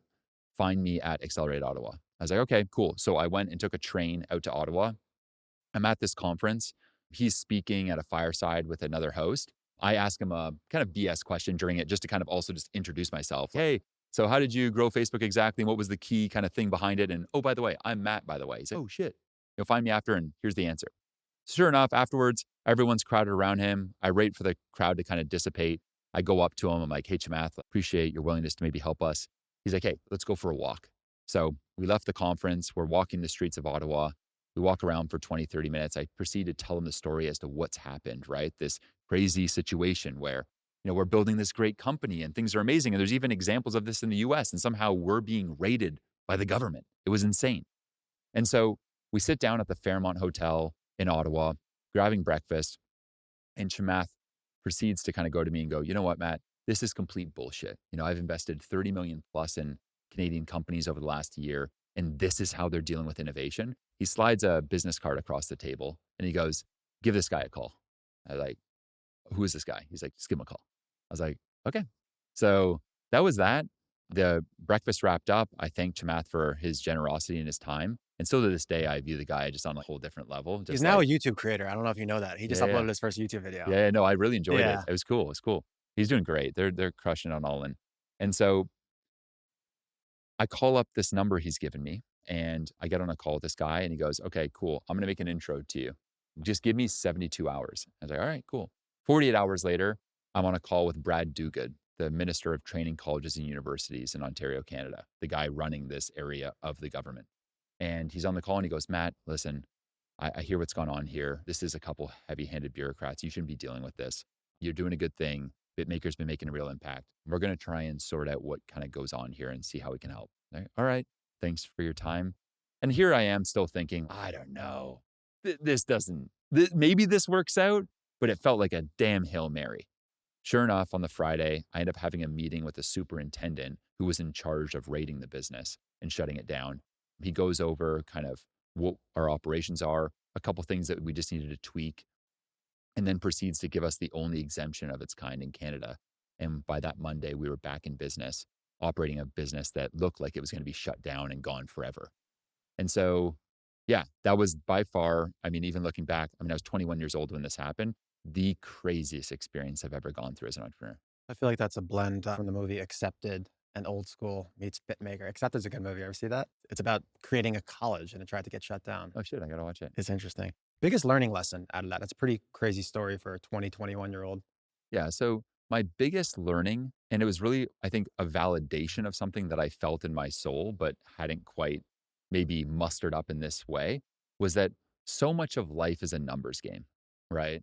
I had this like instinct that if just 3, 4, 5,000 people knew about what we were doing, that something could change, right? And sure enough, 24 hours later after emailing all these people, it was trending on Twitter in Canada, right? And everyone was talking about it. Paul Graham was tweeting about it. Vinod Khosla, founder of Sun Microsystems, was tweeting about it, and it just was going viral, right? And that all happened because I was just willing to go and just send a bunch of emails. And I think whether it's a new founder looking to get a business up and going, it's a founder looking to raise capital, or it's a founder looking to go and find that next unicorn hire, right? So much of this can just be done if you're just willing to go and send 400 emails, right? And over the rest of my career, whether it was raising $4.1 million from Herb, from legendary investors like early Facebook employees, the CEO and COO of Shopify, Joe Montana, the Hall of Fame quarterback, or it's hiring amazing people like, my COO of Herb, and the list goes on, right? So much of this just comes down to then that lesson, which is like when you want something bad enough, it's oftentimes just a numbers game and just being willing to go and take the massive amount of action that's required to get in front of enough people. Because even if just 1% of people convert to whatever you're looking for, right? That just means you got to send 100 things. Shoot your shot, ship the Yeah. product. I want to go deeper into that founder psychology. Obviously, it was a stressful time for you, 2021 year old. Let's talk about kind of more now. What's kind of like the most important boundary that you've set as a founder that's kind of set you free to have this freedom and have this success? Is there any like one big boundary that you've set? Yeah, so we talked about founder flow, and I think that that's by far like the most powerful daily rhythm. I think that it's the one period of 4 hours every day that if I just do what I got to do there, it makes everything else easier or unnecessary. Beyond that, I think one of the most powerful decisions I've made in my life is to become sober. For years after Bitmaker and those escapades, I then got into a regulated industry. The lack of systems I still had at 23, 24 continued to take its toll. And I continued to use substances to try and kind of mellow out. And, while at first it felt kind of innocent, it kind of gradually starts to become its own little monster. And at around 30, I had gotten out of a relationship, had the chance to, look myself in the mirror and realize, like, Matt, you're 30 years old. You're drinking a bunch. You're using substances every single day. Like, how much longer can you live like this? And more importantly, in my like heart of hearts, my real mission in life is to unlock my full creative potential and unlock the creative potential of 100 million people globally. So I have like big dreams, right? But here I was like just like abusing myself, right?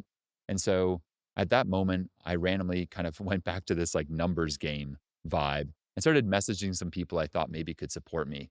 One of them randomly was sending a voice note to Andrew Huberman on Instagram, telling about my situation. I've been using these substances every day and got his advice. And sure enough, he let me know that the impact that those were having on things like my hormones, my stress levels, and then referred me to a doctor that I should go talk with. I ended up going to that doctor. I got blood work done and realized that what I was using and abusing was causing my testosterone at 30 years old as a dude to go from what it should be, which is 800, to be at about 200. So I had like grandpa balls, right? And more importantly, testosterone, most importantly, as 200 a is low, my man. 200 is very 200 is low. low 200 at is like 30. low. Low, Yeah. low, So low. more importantly, I don't think people know, right? We're not just talking about testosterone in some like bodybuilding way, right? We're talking about this is the chemical in women and in men that makes effort feel good. And when you're building a business, right? Like you have to really have that mojo, that gusto when something goes wrong to be like, I got this, we got this, and be able to just like constantly just keep kind of being able to pick yourself up and move forward, right?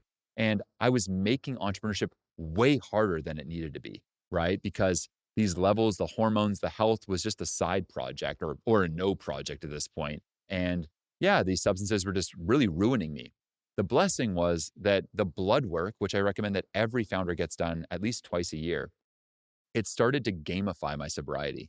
So it gave me the opportunity to actually see some numbers for once because I had tried to become sober, I don't know, 20 times before this and nothing worked.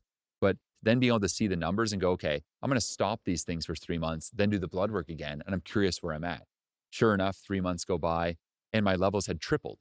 And it was like, okay, wow, like I can make these changes and then these results can happen here. And it allowed me to start kind of getting my momentum back. And it motivated me to stick with sobriety. And today, still haven't used any of these substances. This has been, I don't know, say 6, 7 years now.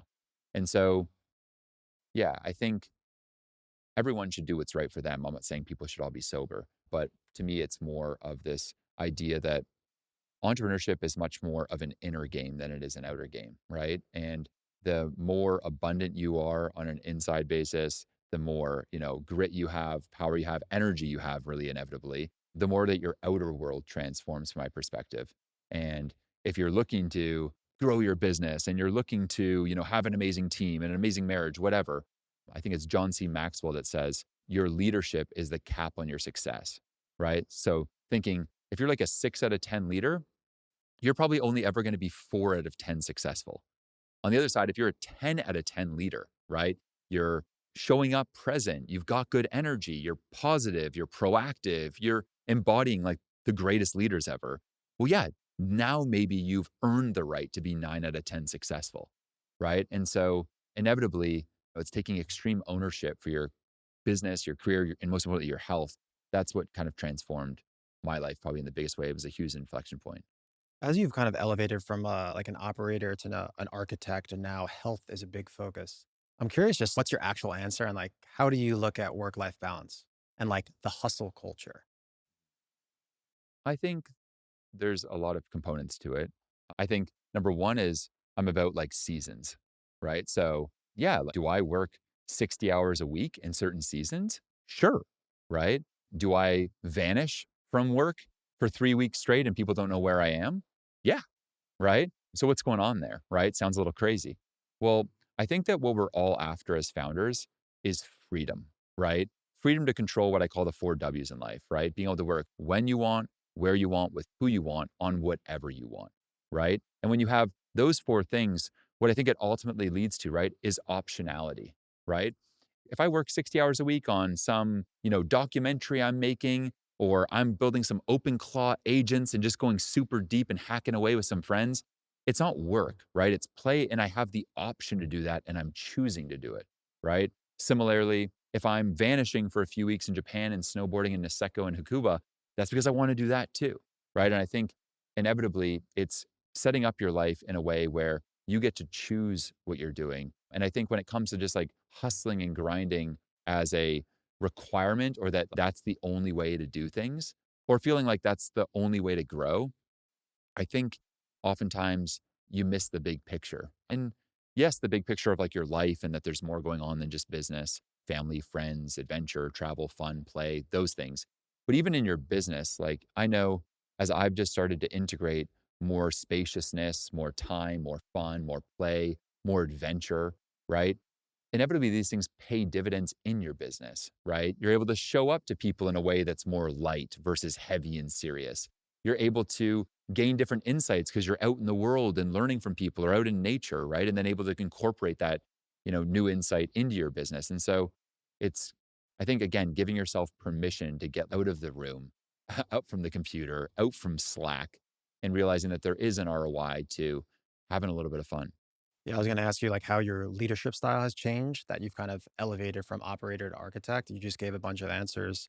And for me, like, what I've seen is, like, on my core business, I've actually removed myself from a time perspective, and I'm actually seeing it do better and giving it more value because I'm spending time on learning from people like you and experiencing new things. So I think if one huge thing that I've learned from you is just, like, the ability to just completely remove yourself and just look at everything from a macro perspective. I don't think people do that enough. Yeah, I think the other thing we were talking a lot about how like humans are incentive machines, right? And I think that as founders, oftentimes we always like put ourselves last, right? For so many years building businesses, I was just a martyr for my company, right? It makes cash flow first to the team, first to then in product investments, first to this and pay myself 30K, right? And, I think that's all good maybe in the first year or whatever of a company, right? But at some point, like you've got to look out for yourself, right? And so going to this idea of like play and all this, right? It's like, I think too many founders are in this world of working 50, 60, 70 hours just as the steady state, because that's just kind of how it is, where it's like, what if every 8 weeks you rewarded yourself with a 4 day epic trip, epic weekend to get some stuff done, right? Like, oh, I'm going to finish my book by March 30th. And when I do, I'm going for 5 days in Big Sur, right? Like now you're incentivizing yourself to get that thing done and then using a bit of spaciousness and play to also just get away for a second and reward yourself, right? I think it comes down to, I think, the level of like lifestyle design. right? For the last 12 years, I've lived out of 2 suitcases. I've traveled the world. I'm pretty minimalist and a little bit weird in this approach. I've lived on every continent, all over the place, from Japan to Colombia and everywhere in between. And I think that what I've tried to always do is kind of keep things fun, keep the variety in it, keep things enjoyable, new scenery, new people, new cultures along the way of building, right? Versus feeling, oh, I'm building my company so that one day I can enjoy my life, right? That to me never seemed attractive. You said something really interesting to me a couple days ago. You said humans don't realize that they're free agents and they can just do whatever they want and go wherever they want, not be Mhm. boggled down by the business. I thought that was Yeah. an interesting little sports Yeah. analogy on the free agent side. No, and I feel like I talk to founders about this all the time, right? The amount of founders that are trying to figure out their tax situation and don't realize like, hey, you can go anywhere, right? Or the amount of founders that, they're just bored of where they're living. I know I was just at some point at 24 years old, just bored of Toronto, right? And I know at least me and my circle of friends who grew up in Toronto, I think 100% of them now have left. A few I'll go see next week in Miami. A couple of us are in Europe. I'm in Bali. And I think there's something to be said for, yeah, just having that agency. Like, you can choose your life, right? You can choose your circumstances. I think it all comes down to, yeah, like, do you want to have that more victim mindset if something's not right? Or do you want to realize that we live in this beautiful day and age where you have so much agency to change your situation and just fucking change it? I think a big part of that is just overall leverage that you have. And that obviously comes down to personal brands. So I want to shift to there. Why do you think personal branding is no longer optional for founders? How important do you think it is? Yeah. So I think personal branding is mandatory because, again, people follow people, then they follow brands. Inevitably, we live in a day and age where Americans hardly even trust like their neighbor, right? So, let alone some stranger online, right? So, what do you do here, right? Well, the beautiful thing is this, right? As a founder, as a business owner, as an entrepreneur, right? You have so much power, right, at your fingertips to go and build your brand and build trust online, right? And so the beautiful thing is, again, you have agency to change this, right? You don't need to accept these circumstances that people are so skeptical online, right? You can get in front of people with your story, your values, your mission, why you created it, how it works, people you've helped, right? And gradually, ever so slightly, start to build more trust, right? And I think inevitably, too, as a founder, right? We're talking about life as a numbers game, right?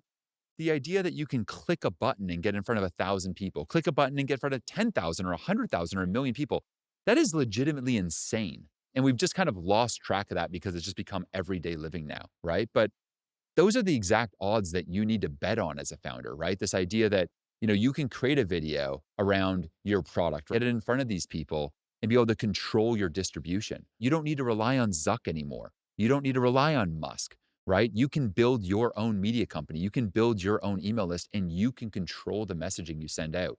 And as we all know too, when someone goes and maybe wants to come and buy your business, or the next time you want to go and sell that new product launch, right? Your ability to actually control that media is going to make all the difference. What do you think the founder is going to look like in like 2035? You think everybody is going to have their own like kind of personal holdcos? Yeah, I think in 2035, the founder of that era is going to look, I think, insanely abundant, to be honest, right? I think that it's the day and age where I think a one person, 10 billion company will be commonplace. I think that it's a matter of you're going to see like massive marketplaces of skills. I think the OpenClaw like skill library right now is 50 skills. That to me, like that seems insane, right? You think about the app store, what I don't know, there's got to be like 20,000 apps in there. I don't know, We're early. Yeah. right? It is early, right? You can imagine just going and be able to skill up multiple agents and go and give them all the skills you need to build a marketplace, to build an e-commerce thing, to build a retreat center, whatever the heck, right? So I think the founder of the future is going to benefit from systems, from really relying on their own agency, from being confident that they can learn anything fast, which I think is probably the ultimate thing. And I think, and it's very basic, but I think it's important, is just being organized. There's a lot of founders that I'll speak with that when I look at like how they control their desktop and how they are on their computer and their file folders, it's just a mess, right? On the other side, I see founders that have things super organized. They know how to find things fast. They have all their files organized proper, systems organized proper, companies organized. And then what they can just do is if they're using OpenClaw or using OpenAI and ChatGPT for different tools or projects, they can just go and upload folders easily because they know what's all in there. They can upload documents in seconds, right? And suddenly now the thing is just ripping for them, right? So I think it's just an important day and age to have your head straight, right? Have your business straight and be up and on these like tech platforms, especially if you're an online business owner, right? That's an I think, interesting one. yeah, So organization yeah, and curiosity on the future of technology. You think those are the two big ones? yeah, I think so. Yeah, I think as an example, like I'm going to Miami to meet with a good friend, one of my best friends, Francesco, next week. And we're just going to probably hole up in his place for, a week or so and kind of just do a little like retreat mastermind hackathon with Open Claw, aiming to like probably automate 4 to 5 roles in my company, right? And the same for his. And this isn't because we have to do this. This isn't because anyone's forcing us to do this. There's nothing, right? It's just like, it sounds fun. It sounds interesting. And I'm just super curious to be ahead of the curve with this stuff. And, I don't know about you, right? But I was just texting, a friend before this, and I've been texting others. And, I know the leaders of like the largest companies out there and even just mid cap, like everyone has this on their brain right now. Everyone is getting MacBook Mini. Everyone is They're shaking. asking for the MacBook Minis over there. I feel their energy right Yeah, now. yeah, the Mac Minis, man. And so I think it's an interesting time, right? People are shaking in their boots right now, right? A lot of companies are terrified. I know people have read, as an example, the intelligence crisis report that came out 2 days ago that a lot of the finance community is talking about, right? This idea that in 2028, the markets decreased on the S&P side 36% because all things are getting automated. And this idea that we may be entering a white collar worker crisis, this idea that as more companies go and automate roles, they remove white collar workers that make up 10% of the job force, but 50% of the discretionary spend. Thereby, there's less discretionary spend to even spend on these companies in the first place. Thereby, companies automate more stuff, lay off more workers, less discretionary spend, and it creates a crisis that way. By which, you fast forward a few years and things get dicey. Now, is that where things end up going? I have no idea. But I know this is the kind of fear that's in the air right now. But on the positive side to it, and I do think as a founder, you must be optimistic always, right? Is in these moments, right? I think people that have high agency and more importantly, just ambitious, intelligent, and high velocity, passionate people, this is the day and age that you live for because there's worlds or times in humanity where the game has been the same and you're entering the game, but it's already been running that way for 18 years. So you're new and you got to just work your way up and you got to learn aggressively in that kind of game. And people have the playbook. It's the same Yeah, playbook for 20 years. So they're exactly. Right now, the game's been wiped, right? The guy, 55 years old, tech billionaire, has equal opportunity right now to the guy, 21 years old, that's kind of curious and getting ripping. Like, you all have a chance right now, and the game is being written as we speak. And so I think it's such a powerful time to be alive. And then again, gets down to how fast are you willing to learn and carve out your own little nook and cranny of the internet? and build trust and build Yeah. distribution. How do you handle all kind of this criticism and negative feedback? I'm sure you get it on the internet. You have a huge following because people out there, we're talking about trust, distribution. They're going to build their audience so they own it. A lot of people can't handle it. Like people just making crazy comments. How do you handle it?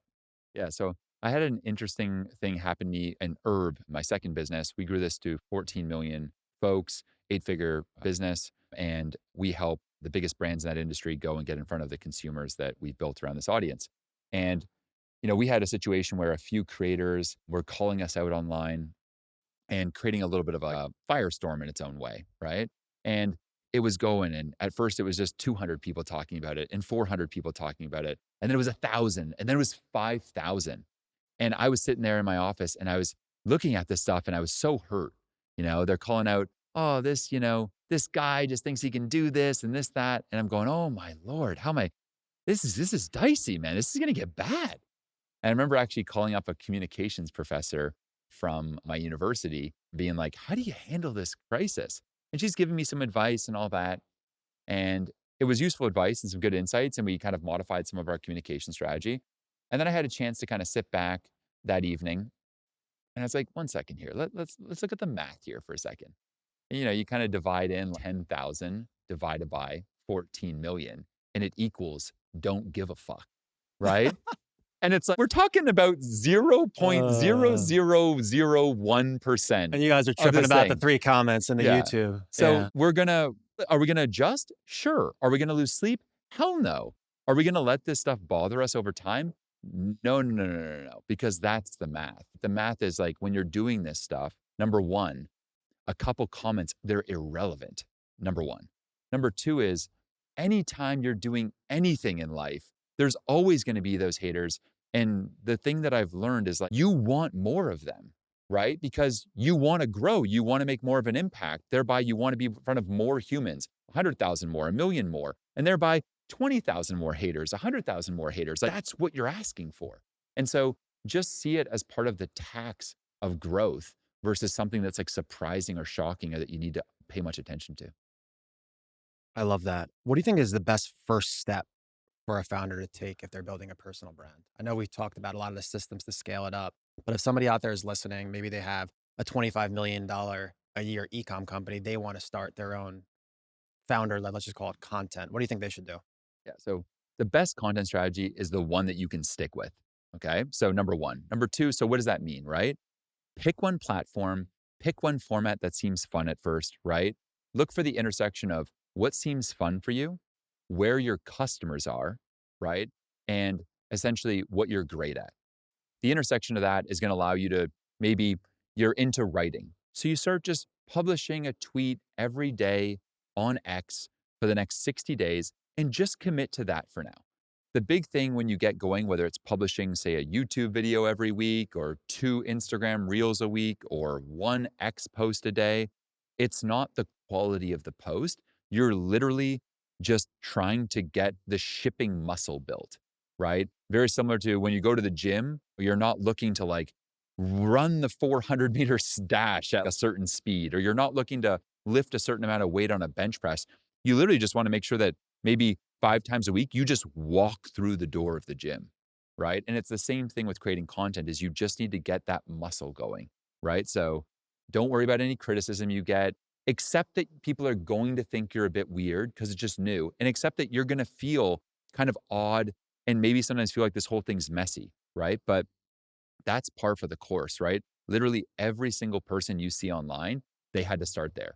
Rogan started in his garage. Huberman started feeling weird at first. Any person you look at will tell you the stories of initially not being able to turn on their camera, right? Recording podcasts where the sound wasn't even on, right? Getting in front of things and realizing that they didn't even know what they were talking about and looking cringe, right? This is kind of, again, the tax you take for getting going and putting yourself out there. 100% of the time, it's weird at the gate, both internally and externally until you get a little bit of cadence going. Yeah, I would say something that you said earlier, and I said it on one of the past episodes, is just the rate at which you're learning. You just want to get that going as fast as possible, and you only get that through shipping. You have Mhm. to just ship, put stuff out, and you'll just get smarter, faster, and that's the whole entire game. Yeah.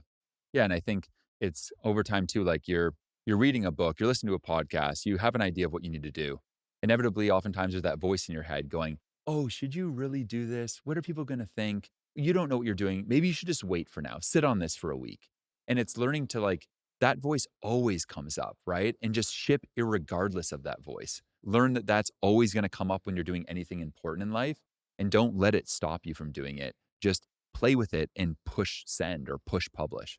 For the people out there listening that are going to start on Instagram, 100 likes is the new 1,000 likes. So when you go and get 89 likes or 111 likes, it's not that bad. Yeah. It's really not. Everything No. has changed in a big way. Yeah. You got to just ship. And the thing on that too, right, that I just want to point out, if you actually look at a lot of niches, right? If you get 1 million views, it's probably 1 million beginners, right? And for a lot of people, I know, like for this podcast as an example, you're looking to go and attract like established high growth operators as an example. I'm looking to go and attract established high growth founders, right? And all that different. That's not everyone. That's like the 5%, the Small, 3%. small cohort. So if Yeah. I'm getting low views, low likes, that's probably a good thing, right? I'm actually like making content for the audience, right? If I just go and start pursuing million view YouTube videos, I'm going to be making how to build a profitable personal brand as a beginner, step one, right? Which is not the kind of people necessarily that I'm looking to attract, let's say. So just being conscious of that. Makes sense. I have a zillion different questions we're going to fly through right now on Quickstrike. Let's start with you own 55% in a company and you gave back the equity. It is now worth 9 figures. What'd you learn about yourself through that process? Yeah. So The process taught me this concept of what's called a whole body yes. I remember being on a call with my therapist. I was really battling with this idea that I knew this business was going to go and become a 100, $200 million business in the next 10 years, but I was not enjoying it. And every day it felt a bit painful and felt like I was selling just a little bit of my soul. And what I learned through the process was that my head was like, Matt, you're going to make so much money doing this. My heart was like, don't make us do this. And my gut was like, come on, man, this ain't it. But I just kept telling myself at that point in my career, no, no, no, let's just build the damn thing. We're going to make so much fucking money, dude. And after this call or a couple calls with a therapist, I learned this whole body yes concept, which is that you should say yes to things in life that are a hell yes in your mind, a hell yes in your heart, and a hell yes in your gut. And when there's alignment between all those, that's what you say yes to. And it's kind of like a way of living. And I made the scariest decision at that point in my life and ended up saying no, yeah, giving back the 55% of equity to my good friend and just basically just continued to kind of wander and figure out what the next thing I was going to build was. And fast forward to today, that business is a $100 million business and I don't regret a thing. Grateful for the fact that I've been able to, with that spaciousness, build Founder OS, build this amazing community, build this awesome team, help 18,000 founders, and do something that I think to me feels like everyday retirement, something that I'm working on every day and I would do even if I was retired. He heavily co-signs therapists as well too, found it through Yeah. the Yeah, you need therapist. a therapist. I'm a therapist dealer. What's the most underrated tool in your tech stack right now? Ooh, underrated tool in the tech stack, I think, is Whisperflow. Just being able to press a button on your keyboard, talk to your computer and have it, just type without you typing. I think it's just these little things. I mean, I probably use that tool, I don't know, 50 times a day to just not have to type. And to me, I think it's sometimes just like the smallest, simplest things that just save you 30 seconds there, 2 minutes there that stack up and just make me more in the flow when I'm working. Give me a couple more. I know you got a deep stack over there. What LLM are you using? What are you using from a productivity perspective? What are the keys? Give us 2 or 3. Yeah. So the next thing is I mean, I use ChatGPT a ton, but I think I use it a lot different than most people. So I have what I call a 10x profit project. Inside of that project, I have around 40 files that are uploaded, everything from our brand positioning, our financials, our vision, my board meeting, the company org chart, the different roles of the company and what everyone's supposed to be doing, all of the different 90-day goals that everyone has. And then the prompt in there is to basically go and help me 10x the profit of the business and coach me like Jeff Bezos, Charlie Munger, Warren Buffett, Elon Musk, and Bill Campbell, the $1 trillion coach. It then gets into a lot more in terms of point out the main constraint, point out the systems I need to build, go and help me understand how I actually roll this out on my team and like what the next steps I should be, and help me go and actually delegate those things to my team. And so I'm using that around, say, 20 times a day. And most times the night before I've made my to do list, I'll number, okay, this is the 1, 2, 3, 4, 5 things I should get done in that order. This is the revenue potential of each of those things. And then here's each thing I can just get the 10x profit project to do for me. And typically these days, about 80% of things on my list. Damn. Yeah. And just for clarity there, it's what is it like all PDFs and you're just dumping it into one isolated LLM chat and then that's just the brain and you're just always going back to that one conversation? Yeah, sort of thing. So basically, every system in my company, for the most part, lives in Google Docs and it's super organized. Okay. And then from there, you can go and download these things. I recommend downloading them in a rich text format, .rtf, and then uploading that to GPT because that's the best way it can read things. And then, yeah, they're all in there. Right. So then every single system, for the most part, is now inside of this project. And then, yeah, it's got a history of me using it for 2, 3 years or whatever it's been. And so now it just really understands what's going on and so even this is the thing too, I think we live in a day and age where 20 years ago, if someone said, "Oh, what's the best restaurant I should go to in New York?" Someone would say, "Google it." And I think we live in a day and age now where if you're going and you just have that little bit of, "Oh man, what do I do here?" That's what you should be using your ChatGPT project for, right? It should be briefed on everything in your business, everything that's going on, how you think, and then allow you just to make analysis of those kind of gotchas and make quick decisions so that you're not just sitting there like stirring on something for a night. So, Why I love this podcast is there's just so many little small little cheat codes. I've never used the .rtf, and mhm, for whatever reason, I guess it's better. I'm gonna mhm. start using it. So Yeah. Thank you for that. Uh, What's the most important role on your content team? Sorry, guys. One person's getting the shout out here. mhm. Damn, that's hard. It feels like they all play their Guys, own he's part, stumped. He's but stumped. I don't wanna be a politician about this, so we're gonna choose one. So, I think the most important role is the leader, and in this case, I would say on the video side as an example, I would say it's 2 people. Like, I have 2 leaders, like, again, Diego running video and Nick running, like, kind of all social and distribution, those 2 roles, right? Because they essentially are operating all of the systems, and they're operating all the team members and hiring and training and kind of quality control, and so it's those 2 folks. Just making sure the train arrives on time Yeah, and I ultimately. don't need to think about anything because, like, they're essentially together like the CEO of distribution.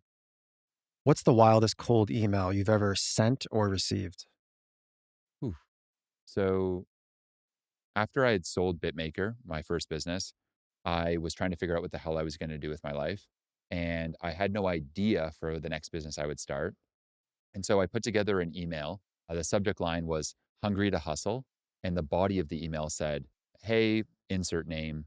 I'm Matt Gray, founder of BitMaker. We trained over 2,000 software engineers over 3 years. 90% of graduates were getting jobs 1 month after graduation at companies like IBM, Facebook, and Shopify. My skills are in business development, team building, and just getting after ambitious things. I'd love to talk with any people or companies you know."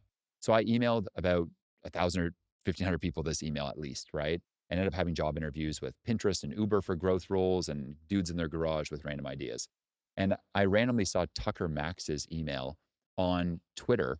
I haven't read any of his books. I didn't know him all that well, but his email was there and life's a numbers game. So we're going to take his email and we're going to fricking send him the damn thing. Well, Tucker got back to me and he goes, "Hey, Matt, do you smoke weed?" And I was like, "Yeah, I smoke weed in brackets every day. If this is about an opportunity in the cannabis industry, I'd love to chat with you." And he got back to me.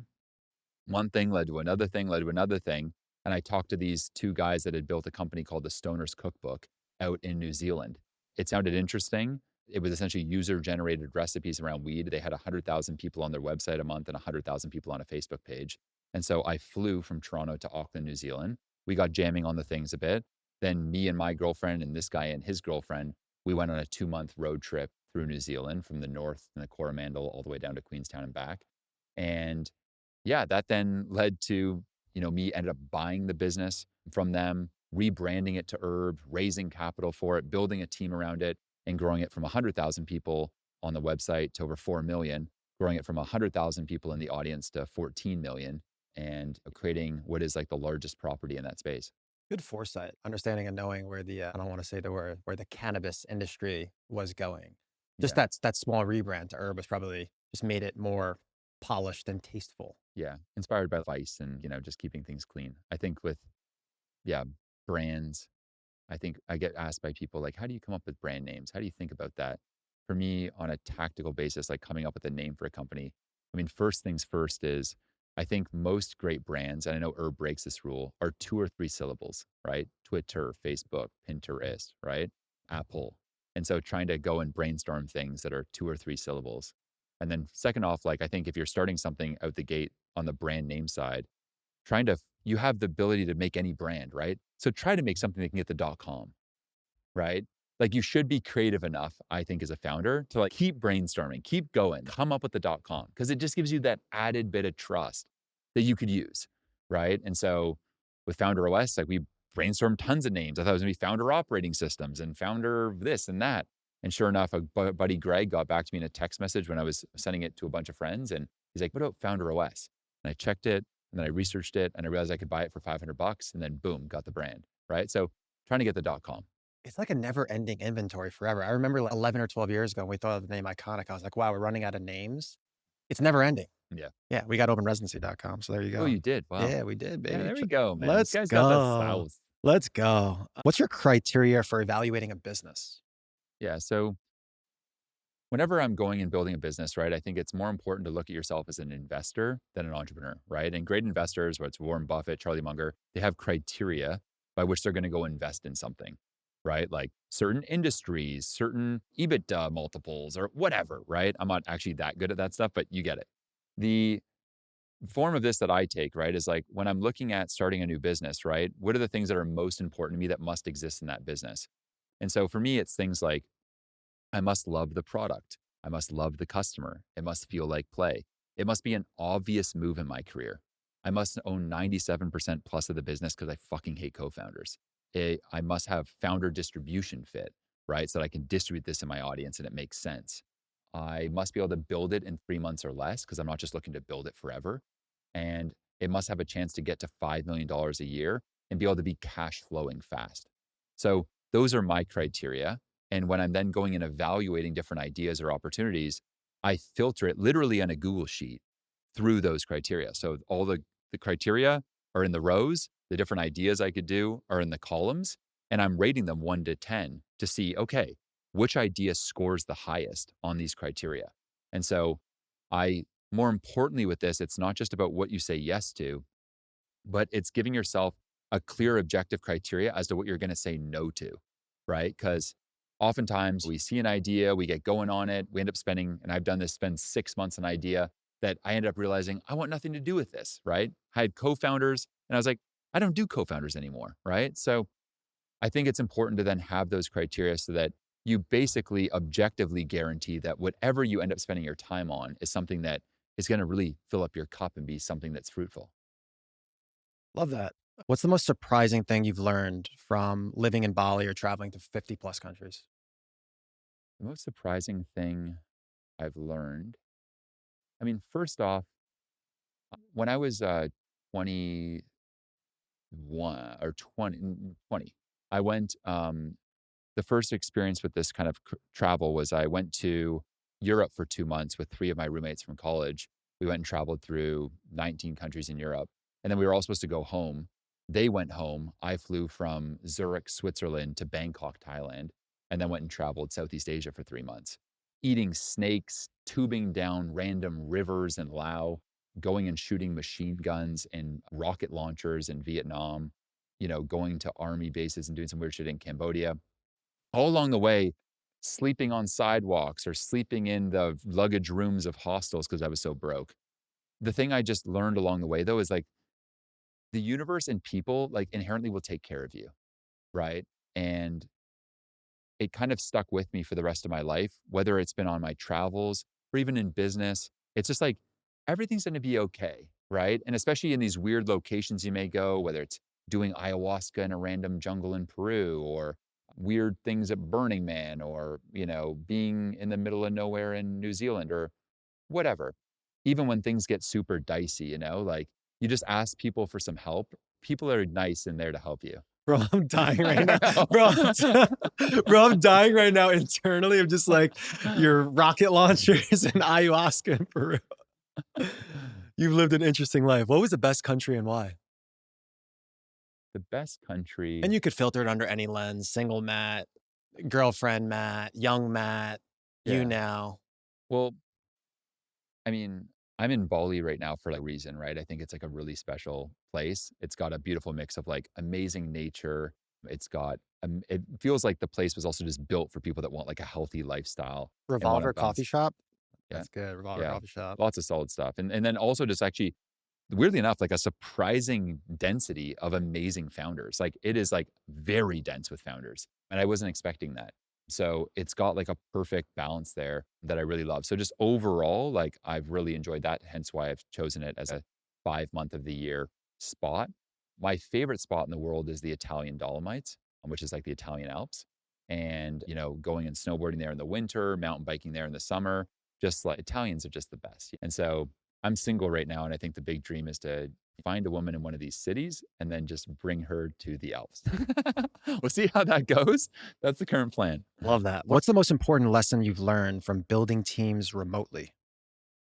so I don't think it's any different really honestly from building normal teams, right? Is like first things first, like you gotta nail your recruitment, right? If you don't recruit good people, like the rest of it all just kind of falls apart. And so, for us, it's really being really clear on our values.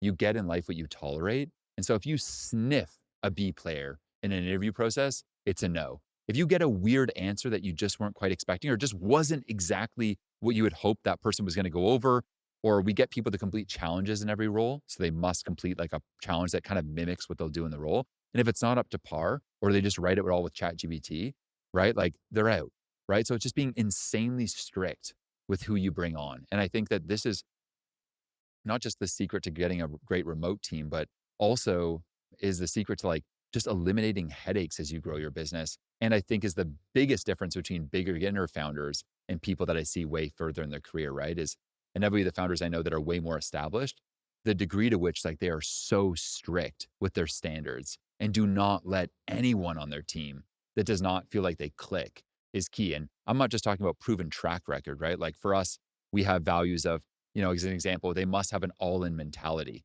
And if I sniff someone's first three questions, what's your work life balance? Get the fuck out of here.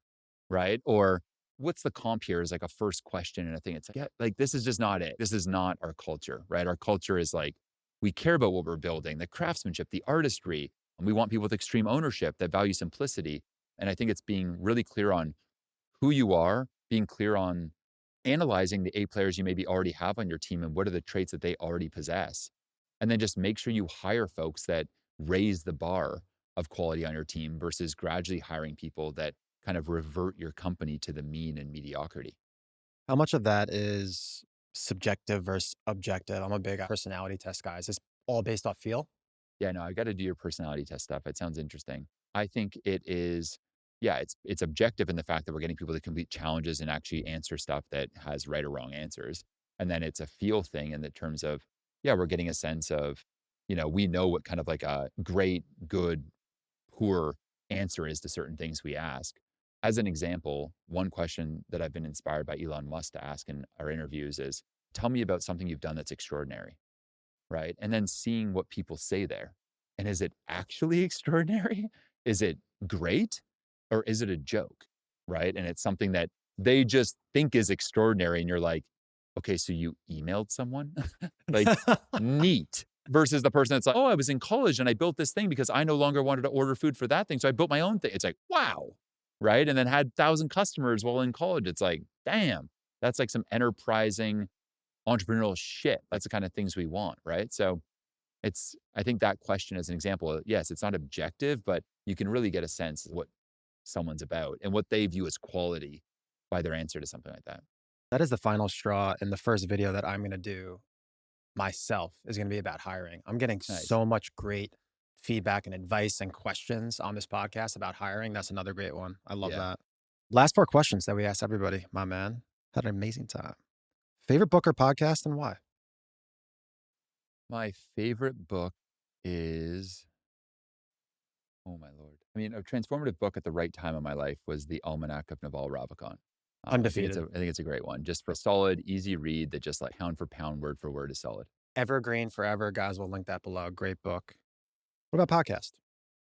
I think that any of David Senra's podcasts on Steve Jobs or all of them, to be honest, are required listening. So Founders Podcast is my go-to. Love it. Link that below, guys. Entrepreneur or brand that you want to give flowers to and why? So one of my best friends is a guy named Johnny Patterson. I've known him for about 18 years now. He's building an incredibly successful kind of private equity roll-up company in the kind of software AI agent space. And yeah, just like a scrappy guy, been at it, great father, great entrepreneur, super balanced. And I mean, what I admire about him most is like, we'll maybe go to chop it up about business, but just how, amazing his relationship is, how his family is. It's like, you got to admire those people that are just like so well rounded. And it feels like they're really doing their best to maximize not just the business success side, but just like the family, being a good father, husband, all that stuff. Love that.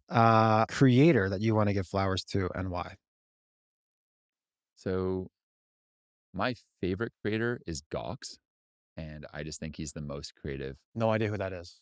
really. Yeah, what is it? Oh, I At just what? blew your mind, man. GAWX. This guy is 22 years old, I believe, in Mexico City. He edits all his own stuff, color grades it, shoots it, puts the music to it. He draws, he paints.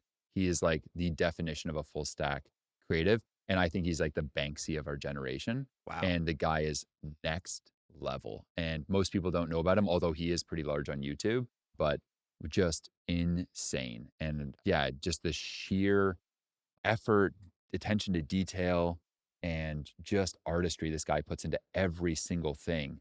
I feel like a minute of his YouTube videos would probably take the same amount of time as I spend on 100 is the amount of detail he puts in. The guy's just a weapon What's the cadence? How often is he posting? Often or not really? whenever the fuck he wants, which is the best part. I love those kind of people. Last question, man. How big can Founder OS be?